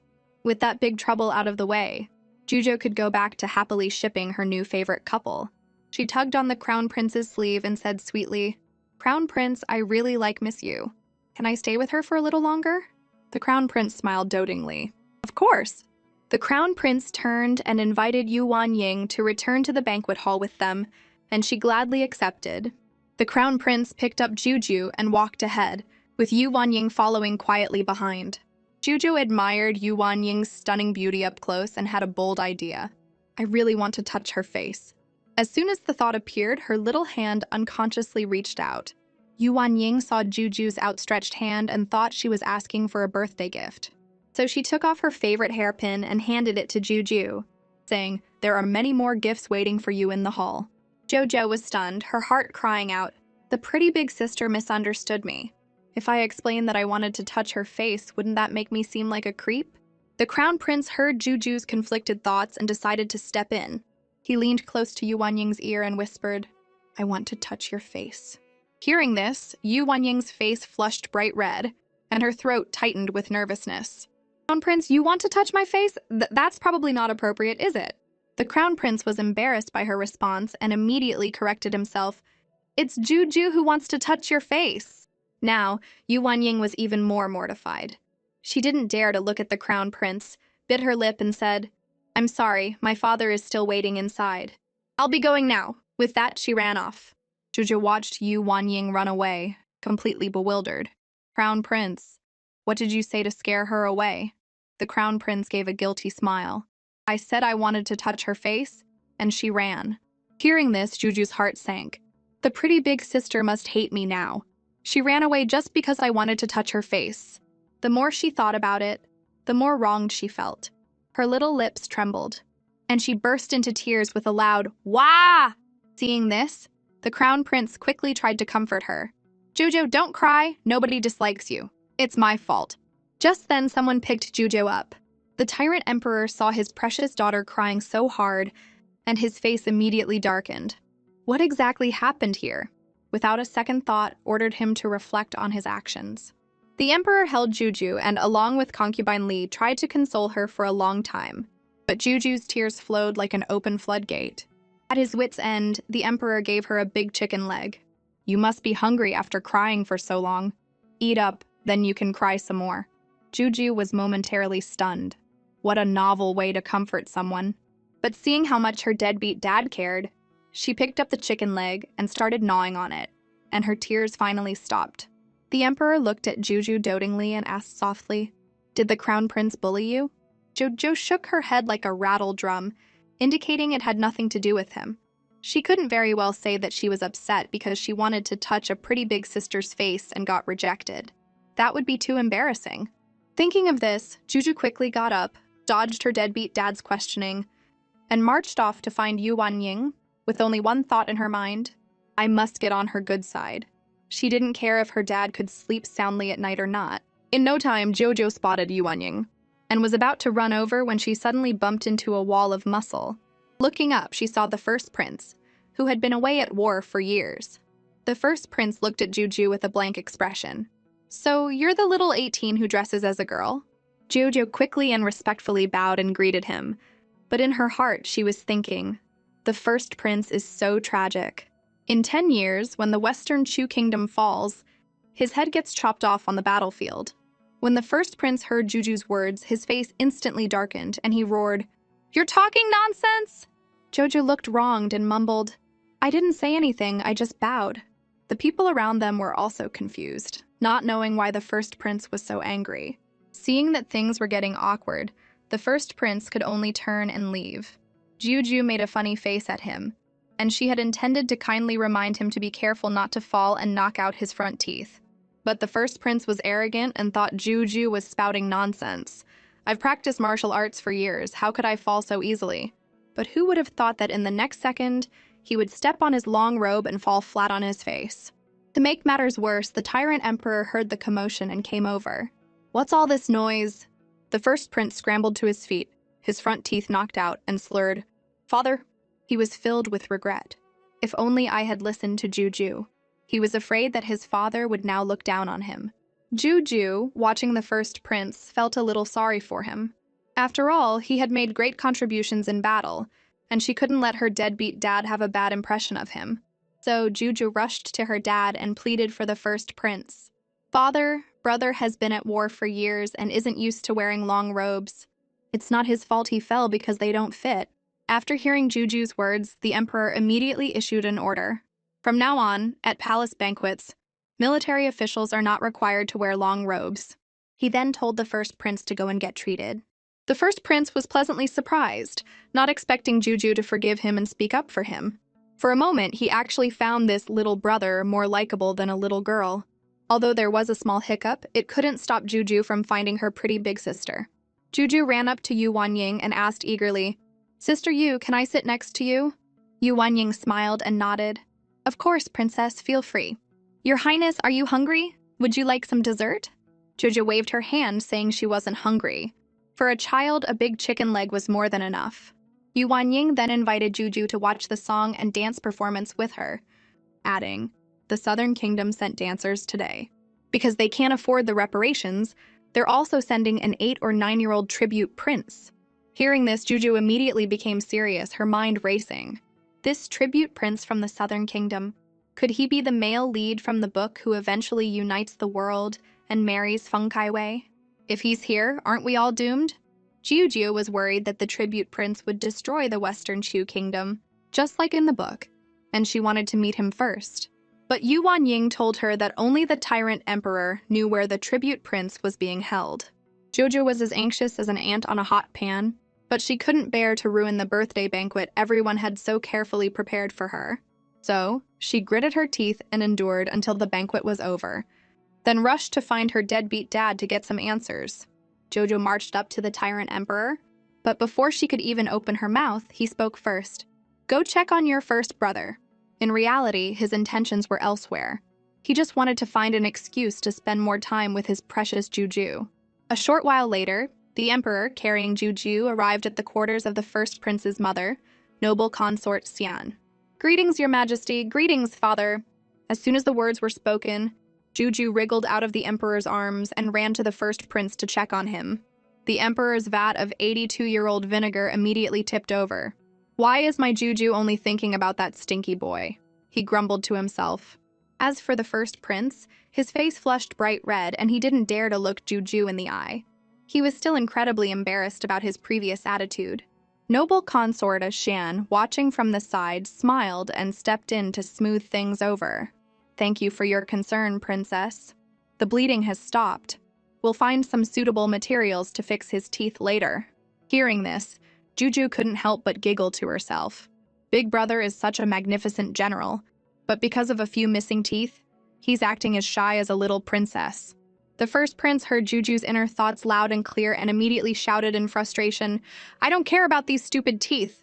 His outburst scared Juju so much that tears started to well up in her eyes. Is Big Brother opening his mouth so wide to eat Juju? The first prince was completely flustered and didn't know how to explain himself. At this critical moment, the Tyrant Emperor had to step in. He scooped up Juju, protecting the crying child in his arms, then sternly admonished the first prince before turning to leave. The first prince would have to wait until his teeth were fixed to mend his relationship with Juju. On the way back, Juju pestered her deadbeat dad, repeatedly making him promise not to hold a grudge against her big brother. The Emperor, annoyed by her persistence, finally gave his word. "I won't." Only then did Juju breathe a sigh of relief. Seeing Juju so concerned about the first prince, the Emperor felt as sour as a lemon. Next, Juju asked the Emperor seriously about the tribute prince from the southern kingdom. The Emperor, worried about Juju's safety, advised her to stay away from him. Juju smiled sweetly and said, "Then Daddy has to tell me where he is, so I know how to avoid him."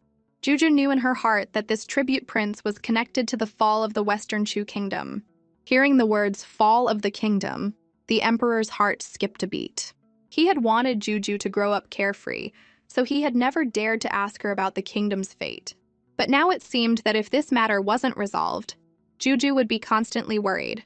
After some thought, the Emperor finally told Juju that the tribute prince was being held in the tribute prince's residence. The next day, Juju secretly went to the tribute prince's residence. It was as desolate as the cold palace. No wonder her deadbeat dad had repeatedly warned her not to come alone last night. But Juju was a bit of a rebel. The more he told her not to come, the more she wanted to.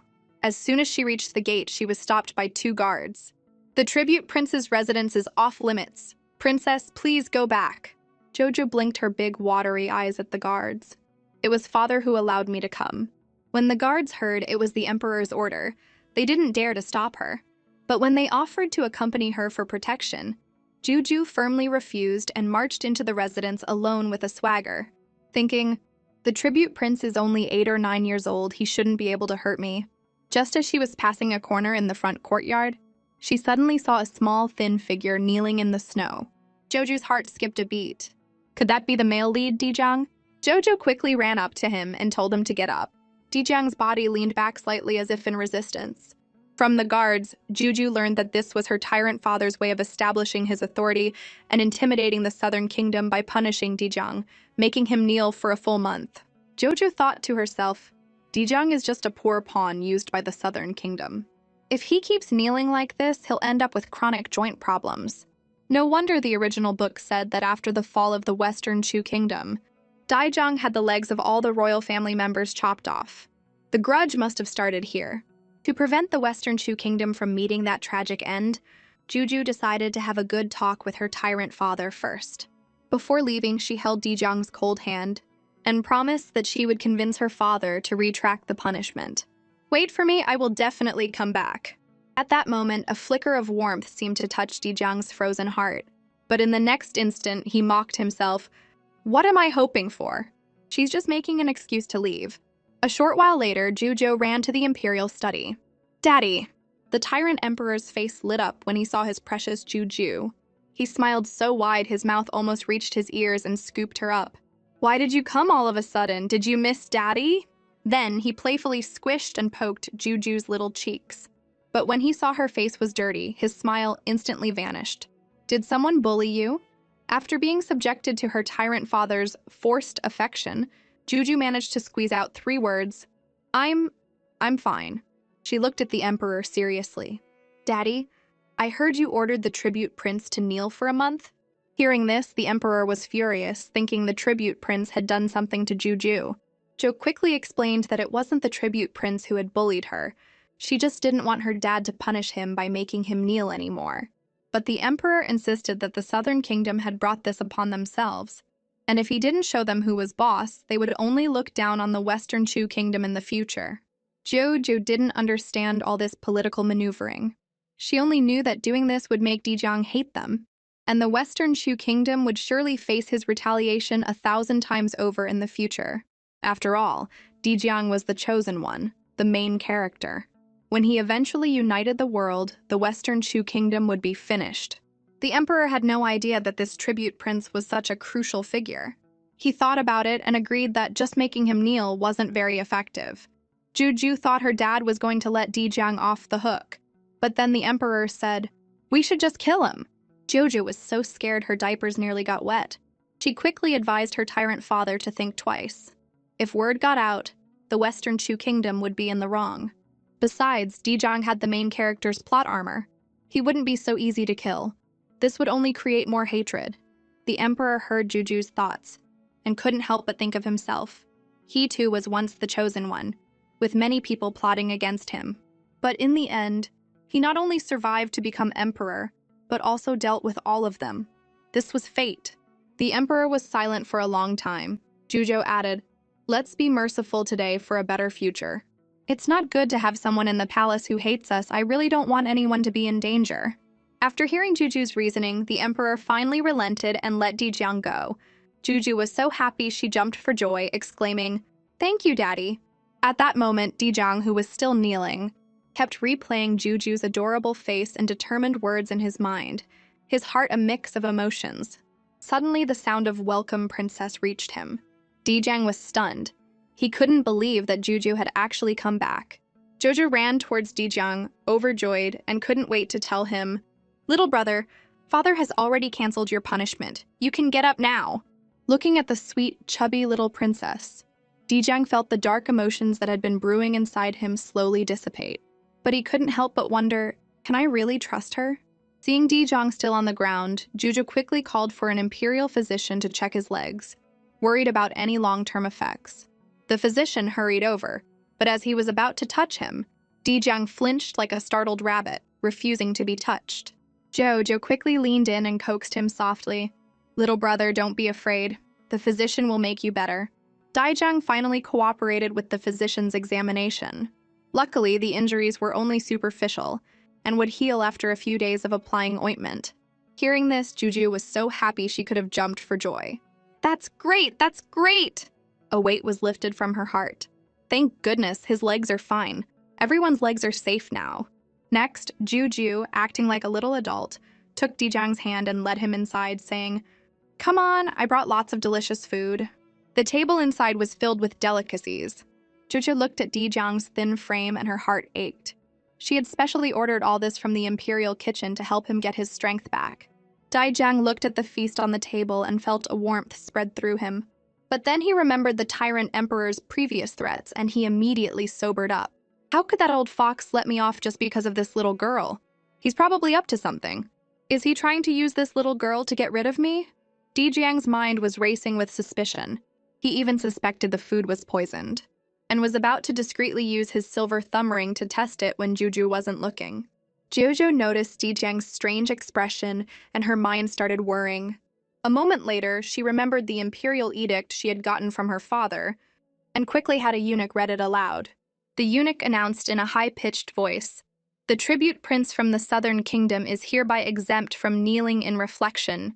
His food and lodging shall be of the same standard as the imperial harem, and he shall not be neglected. Daijang couldn't believe his ears. Is this real? I don't have to kneel anymore, and I can eat properly from now on? It all felt like a dream. A beautiful dream woven just for him by this little girl. "Oh, brother, hurry up and eat," Juju said, grabbing a big chicken leg and stuffing it in her mouth. She ate until her face was greasy, mumbling, "The imperial kitchen's cooking is so good."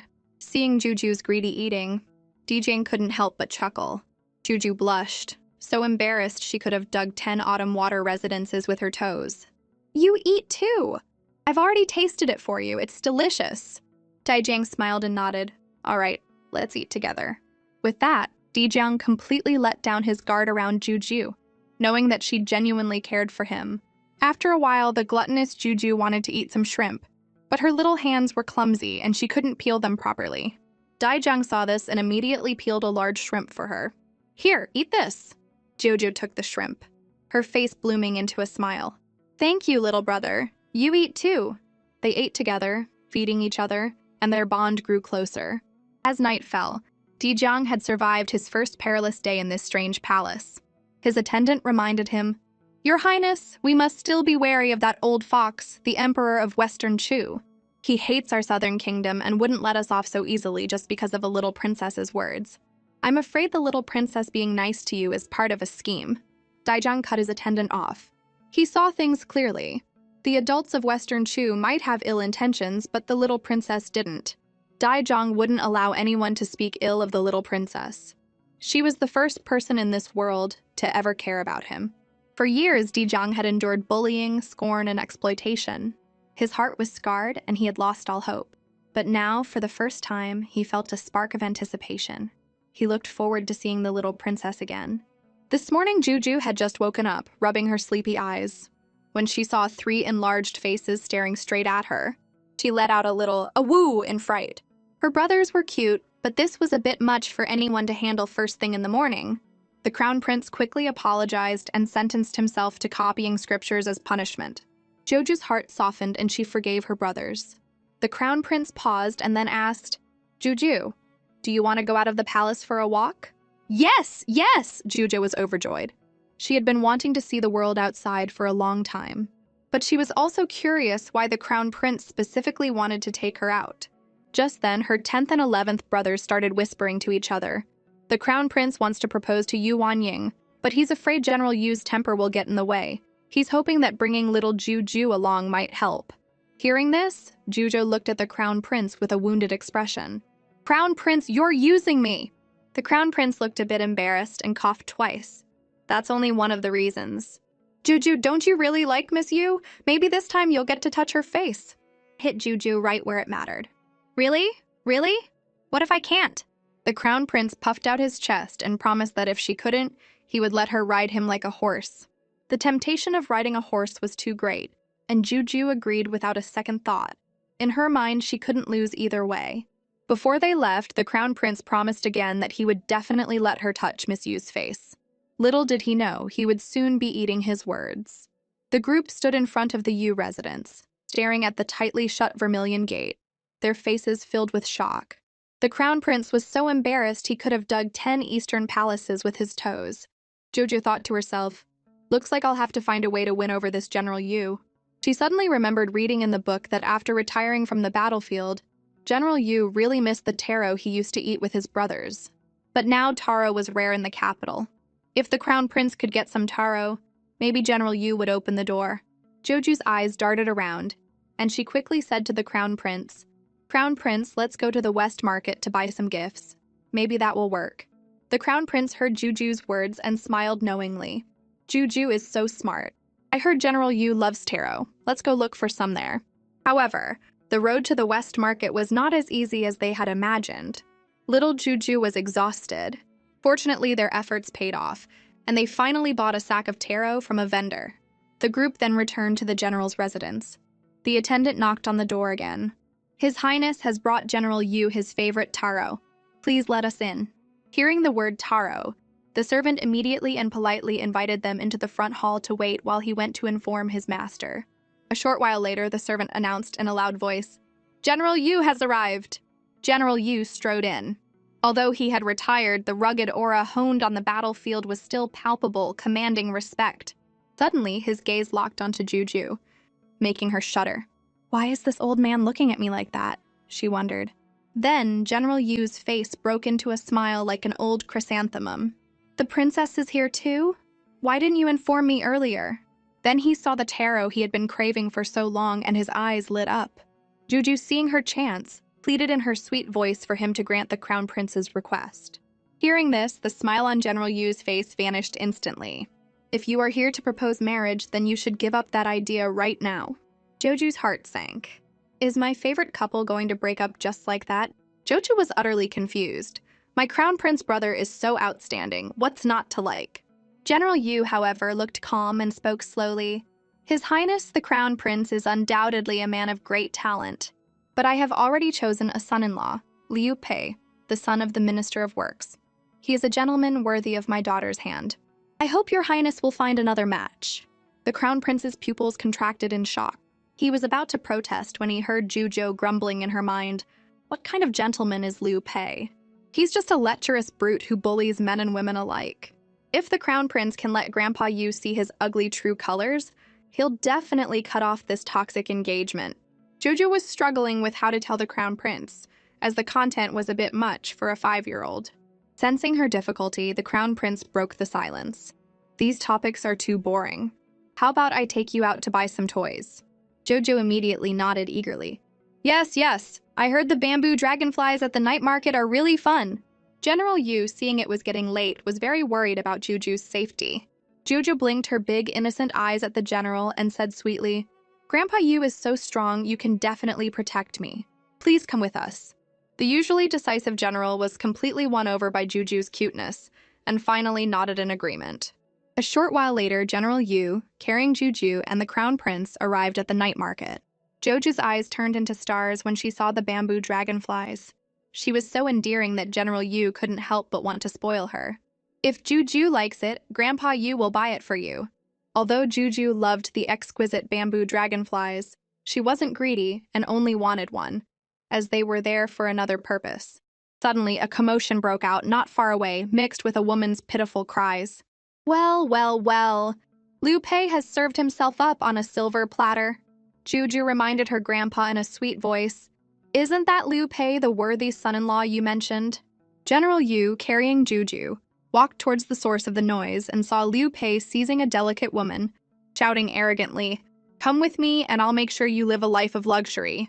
The woman was in tears, crying, A few days ago, sir, you took my sister away just like this, and in less than 2 days she was tortured to death by you. The woman struggled desperately, but Liu Pei only became more vicious. Either come with me willingly or I'll disfigure you right now. The woman trembled with fear, crying and looking around for help. Coincidentally, one of Liu Pei's lackeys spotted General Yu in the crowd, and quickly warned his master, Sir, your father-in-law is over there. But Liu Pei was unconcerned and sneered. That old fool is so stuffy he never goes out at night. General Yu couldn't watch any longer and roared, Liu Pei! Liu Pei shuddered and turned around. Before he could even speak, several punches landed squarely on his face. Then General Yu grabbed Liu Pei by the collar and glared at him. Tomorrow I will have you investigated by the authorities. As for the marriage, consider it off. Jojo witnessed this fierce side of General Yu and couldn't help but worry about the Crown Prince's future.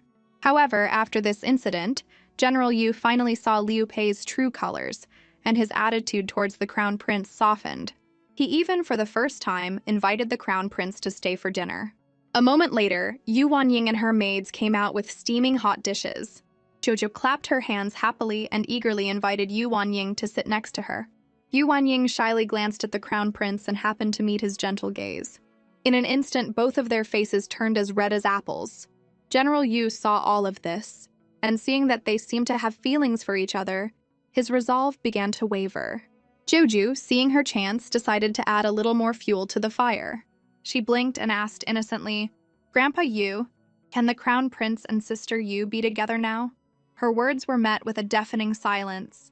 General Yu coughed twice to break the awkwardness. This matter should not be delayed. Your Highness, I will give you an answer now. The Crown Prince's heart was pounding so hard it felt like it would jump out of his chest. He looked at General Yu with bated breath, waiting for the answer that would decide his happiness. Finally, General Yu solemnly agreed to the Crown Prince's proposal. The Crown Prince was so excited his face turned red. He shyly glanced at Yu Wanying and their eyes met. In that moment, both of their ears turned beet red.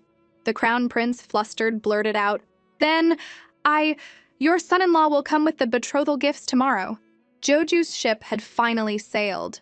She bounced around like a happy little rabbit and ran to Yu Wanying's side. "Sister Yu, we're going to be family now." Then, without waiting, she reached out her little hand and gently touched Yu Wanying's face, which she had been dreaming of. "I touched it! I touched it!" Joju was so happy her eyes squinted into a line. But in the next second, she deflated like a popped balloon, grumbling to herself, "Too bad the Crown Prince won't have to give me a piggyback ride now." The Crown Prince heard Juju's thoughts and couldn't help but smile. He secretly made a mental note of her little wish.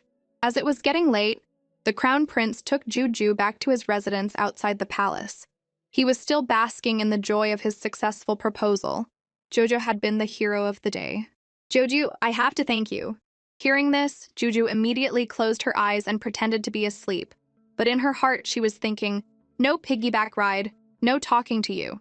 Seeing this, the Crown Prince gently poked Juju's cute little cheek and said with a smile, "Juju, how about I give you a piggyback ride?"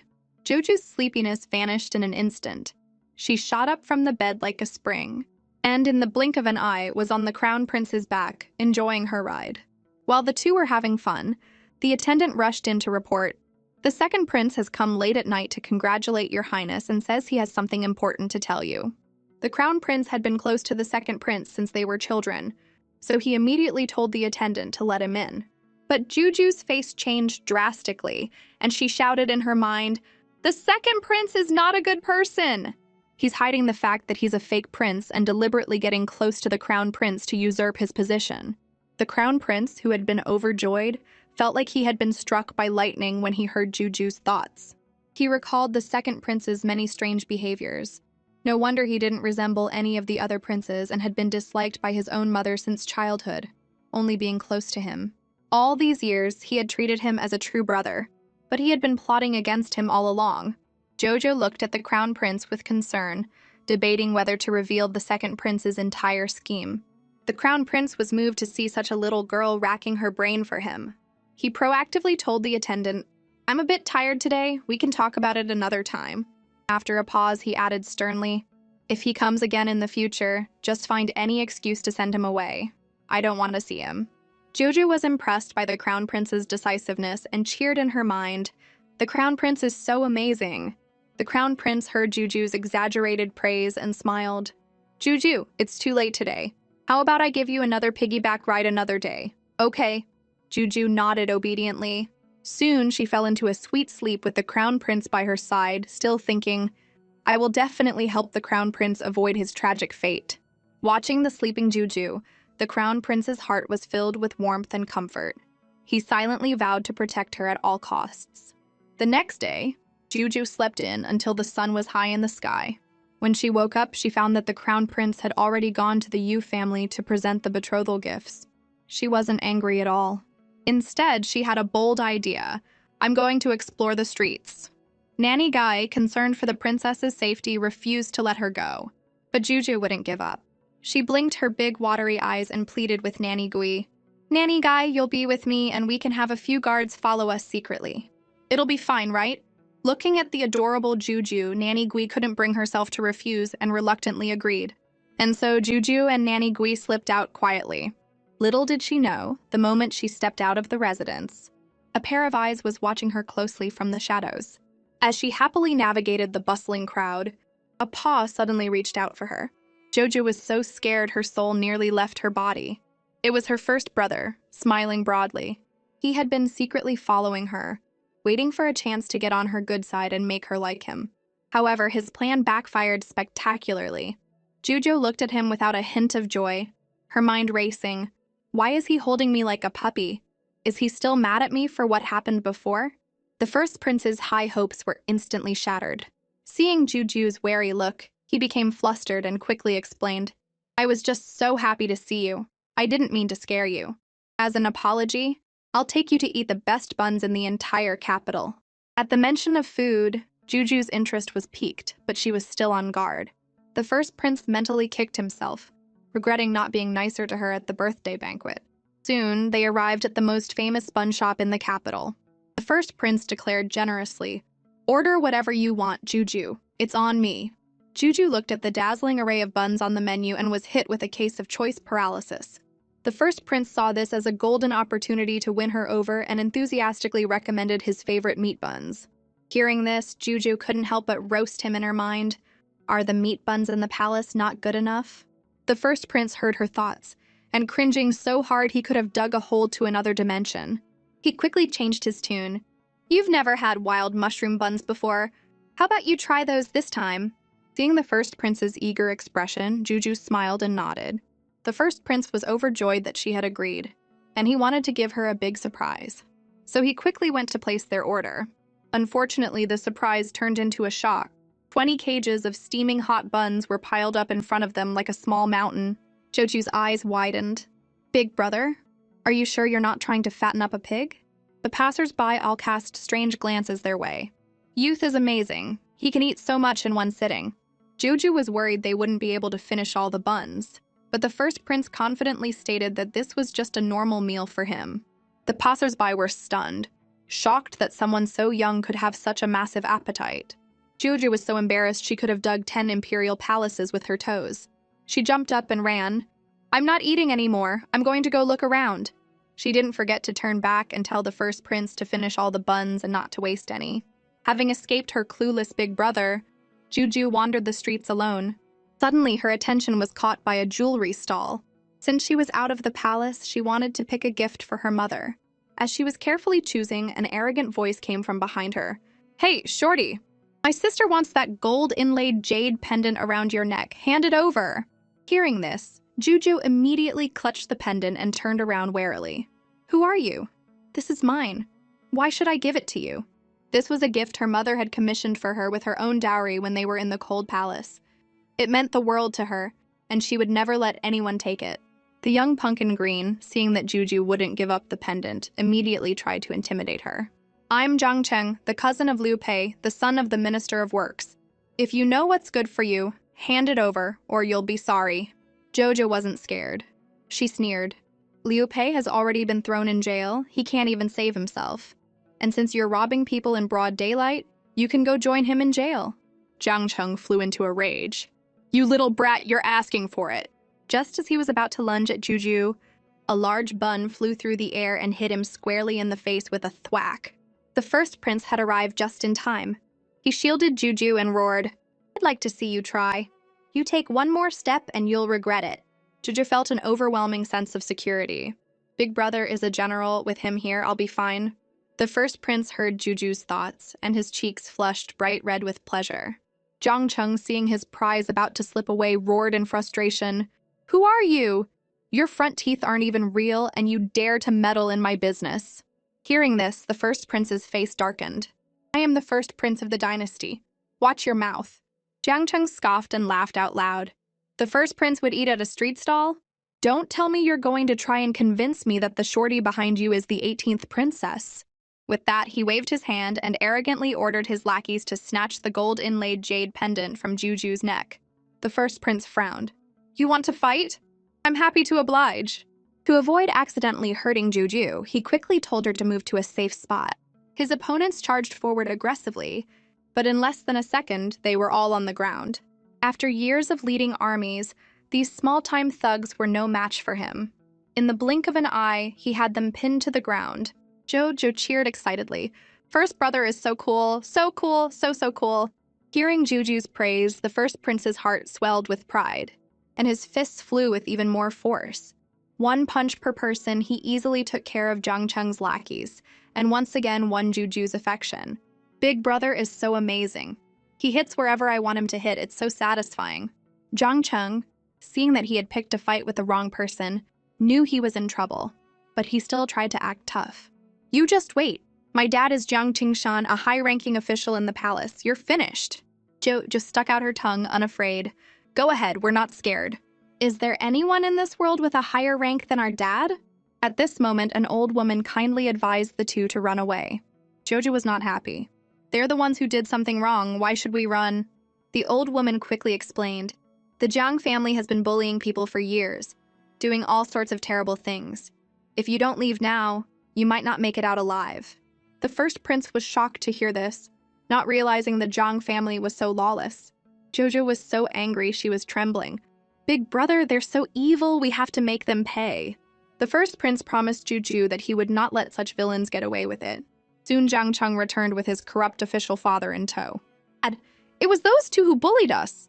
Jiang Qingshan looked arrogant. Don't worry, Dad's here to back you up. I'll make them pay. Then Jiang Qingshan swaggered up behind the first prince and put a hand on his shoulder. Kid, aren't you going to turn around and kowtow to me? If you beg for mercy now, I might let you live. The first prince sneered. Is that so? He then grabbed Jiang Qingshan's hand. Jiang Qingshan, your son might not recognize me, but you're not blind, are you? The moment Jiang Qingshan saw who was in front of him, he was so scared his diapers nearly got wet. First prince! His legs went weak and he dropped to his knees, begging for mercy in terror. But Jiang Cheng, completely oblivious, was still questioning the first prince's identity. Jiang Qingshan slapped his son so hard he fell to the ground. You worthless son! Get on your knees now! You've really gotten your father into deep trouble this time.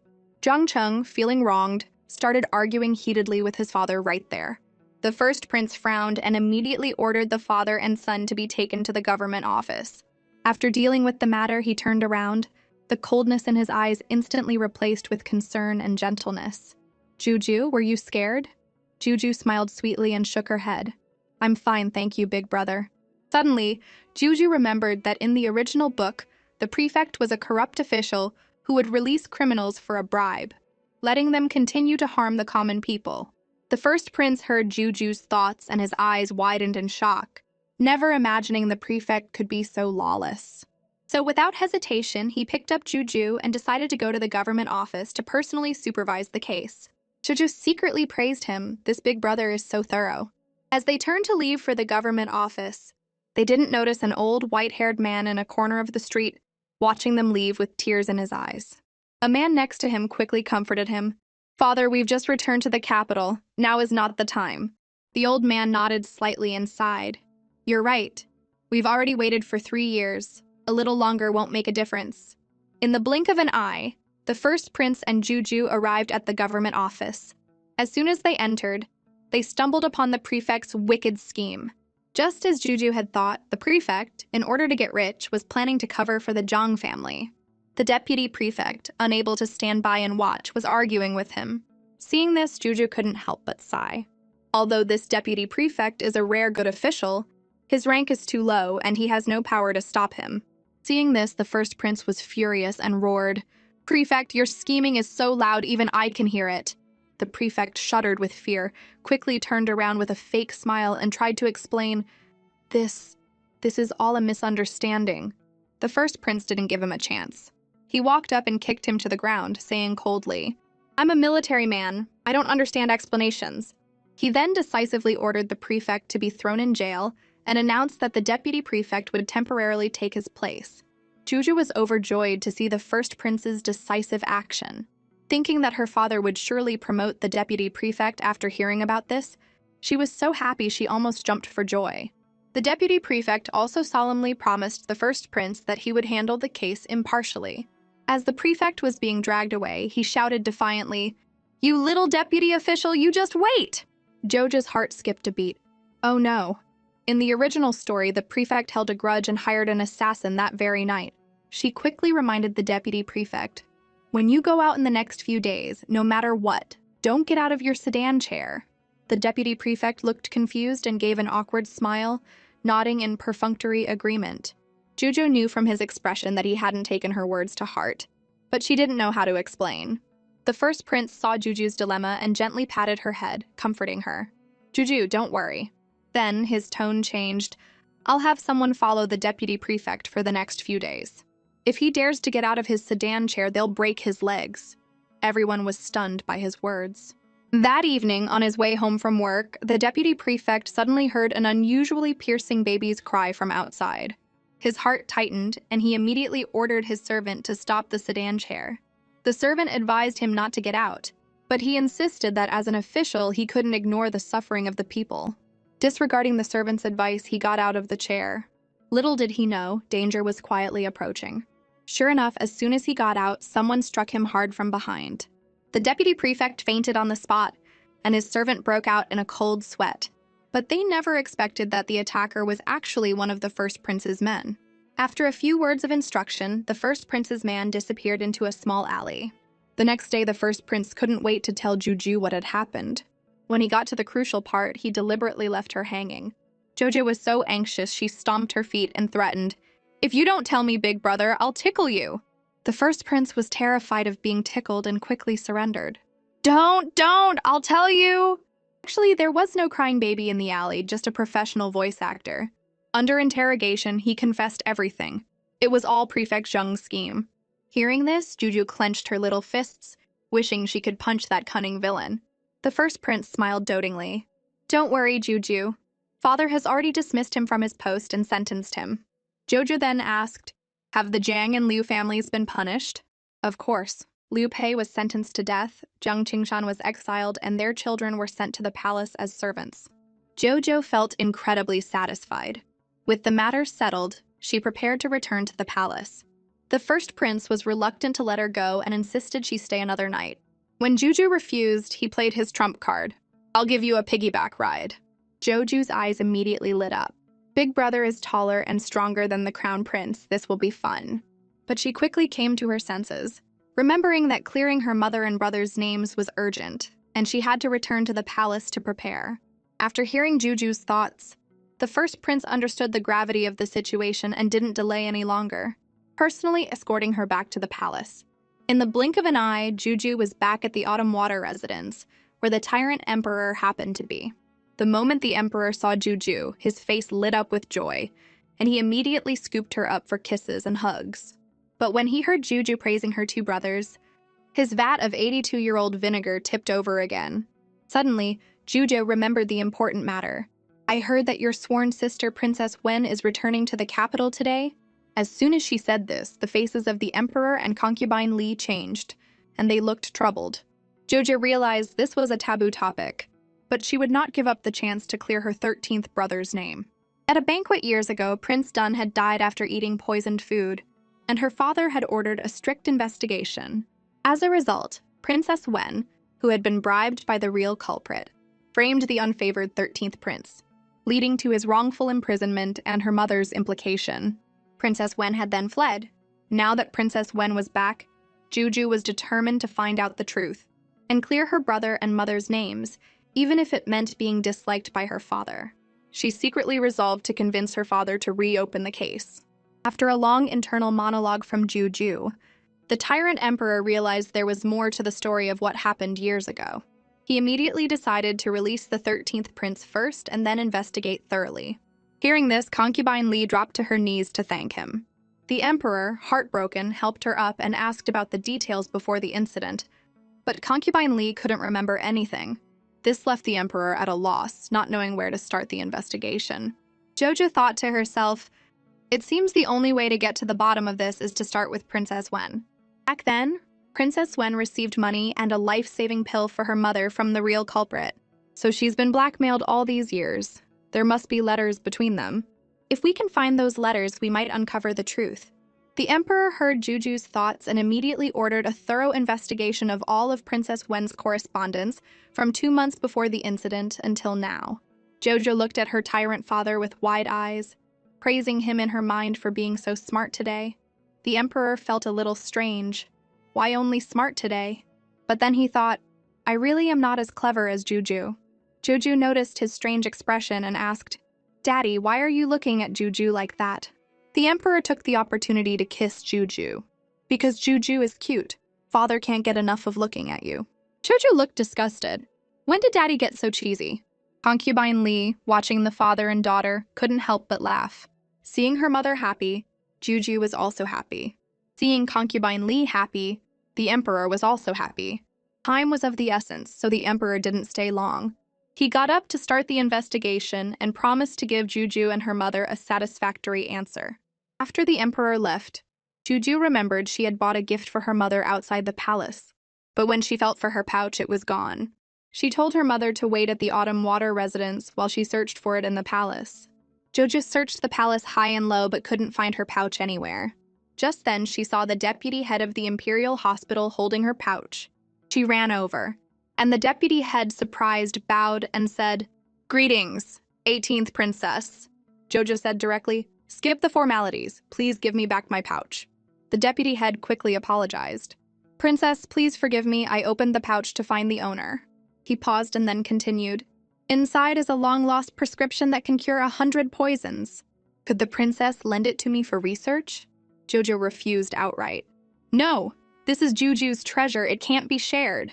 The head of the orphanage specifically told me that if bad people get it, they'll use it to make poison and make a fortune." The deputy head didn't insist.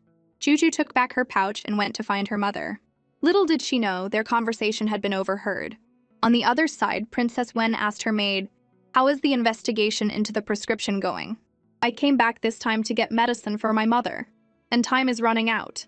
The maid informed her that the 18th princess had a detoxifying prescription. Princess Wen was stunned. "The 18th princess? I heard she's the emperor's new favorite." A wicked smile appeared on her lip.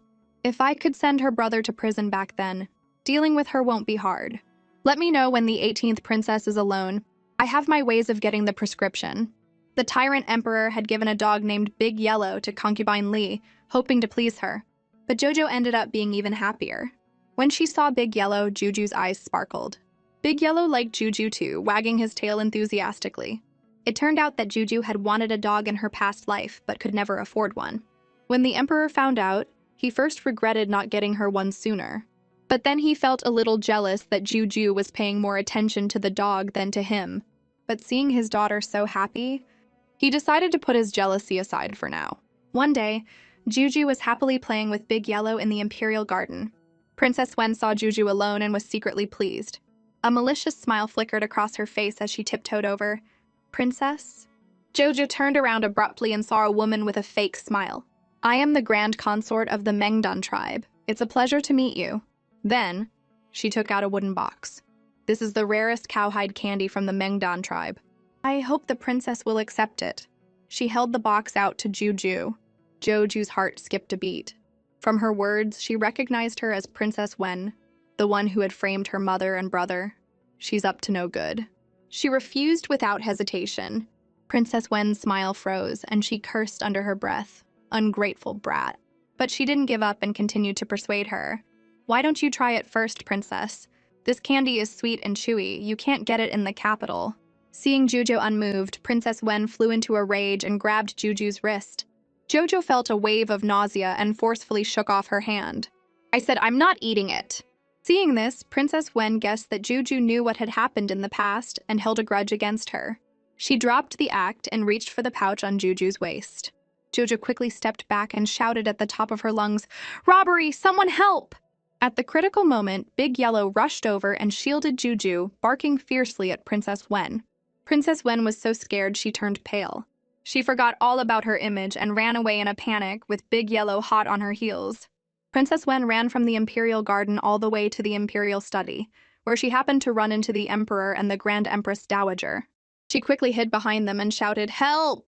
The Emperor, worried that Big Yellow might startle the Grand Empress Dowager, ordered him to stop. Big Yellow obediently lay down on the ground. Princess Wen immediately dropped to her knees and tearfully thanked the Emperor. The Emperor asked coldly, "Big Yellow never bites people randomly. What did you do to him?" Princess Wen caught her breath and with a look of hatred twisted the truth. "It was the 18th princess. I kindly offered her a snack, but she didn't like it and deliberately ordered this dog to bite me." The Emperor didn't believe a word she said. After all, she had framed the 13th prince with just her words back then, and now she was trying to frame Juju. In that case, it was time to settle both the new and old scores at once. His sharp gaze bore into Princess Wen as he asked coldly, "What proof do you have?" Princess Wen looked disheveled, but still insisted, "His Majesty and the Grand Empress Dowager saw it with their own eyes. Who else could it be?" The emperor held Juju protectively in his arms and asked gently, "Why did Big Yellow chase after Princess Wen?" Before Juju could speak, Princess Wen cut her off sharply. "Isn't it because she's a princess and can do whatever she wants?" The emperor's eyes turned cold and he roared, "Silence! I didn't ask you!" Juju's little face turned red with grievance, and she explained with a tearful voice, "She tried to steal my pouch, so Big Yellow protected me and bit her." Hearing this, Princess Wen jumped to her feet. "I am a princess of a nation, the grand consort of Mengdan. Why would I want a little girl's pouch? Are you lying?" Jojo was at a loss for words. She thought to herself, "The book says that Princess Wen's mother is seriously ill, and my pouch happens to contain the life-saving prescription. The news must have spread after the deputy head of the Imperial Hospital found it. But this is all from the book, and without solid proof, if I say it out loud, people will think I'm a monster, right?" The emperor heard Juju's thoughts and suddenly slammed his hand on the table. "You wouldn't want it? Juju's pouch contains the prescription that can save your mother. Isn't that why you came back?" Princess Wen was struck by lightning, her face instantly turning pale. She couldn't believe that her carefully planned scheme had been seen through so easily. Jojo looked at her tyrant father with adoration. Daddy is so amazing. He even figured out Princess Wen's motive. But then she wondered, how did Daddy know about the prescription? Could he have heard my thoughts? The emperor coughed twice. "The deputy head of the Imperial Hospital already told me." Did you really think you could get away with it? Only then did Juju understand, and she couldn't help but complain in her mind, "The deputy head is such a big mouth." At that moment, the deputy head, who was mixing medicine, suddenly sneezed twice and muttered, "Who's thinking of me?" Princess Wen was still stubbornly resisting. "They're framing me. This is a huge setup." Jojo rolled her eyes in frustration. Fortunately, the emperor was prepared. He looked at her coldly and said sternly, "And present the evidence. These are the letters between you and the real culprit after you were married off." The emperor threw the letters at Princess Wen's face. "They clearly record the evidence of you framing the 13th prince." When Princess Wen saw the letters, her face changed drastically, and she frantically tried to deny it. "They're fake!" The emperor sneered. "Fake? The ones you burned are the fake ones." With ironclad evidence, Princess Wen could no longer deny it. The emperor immediately ordered her title of princess to be revoked, and for her to be sent back to Mengdan, never to return without a summons. With the villain brought to justice, Juju breathed a sigh of relief. The emperor announced that the 13th prince was innocent, and awarded him 10,000 taels of gold and jade. Concubine Li was overjoyed and knelt to thank him. The emperor quickly helped her up, saying guiltily, "It was my negligence that made you suffer." Joju was ecstatic. "Now I can finally meet my 13th brother." She was filled with anticipation for their reunion.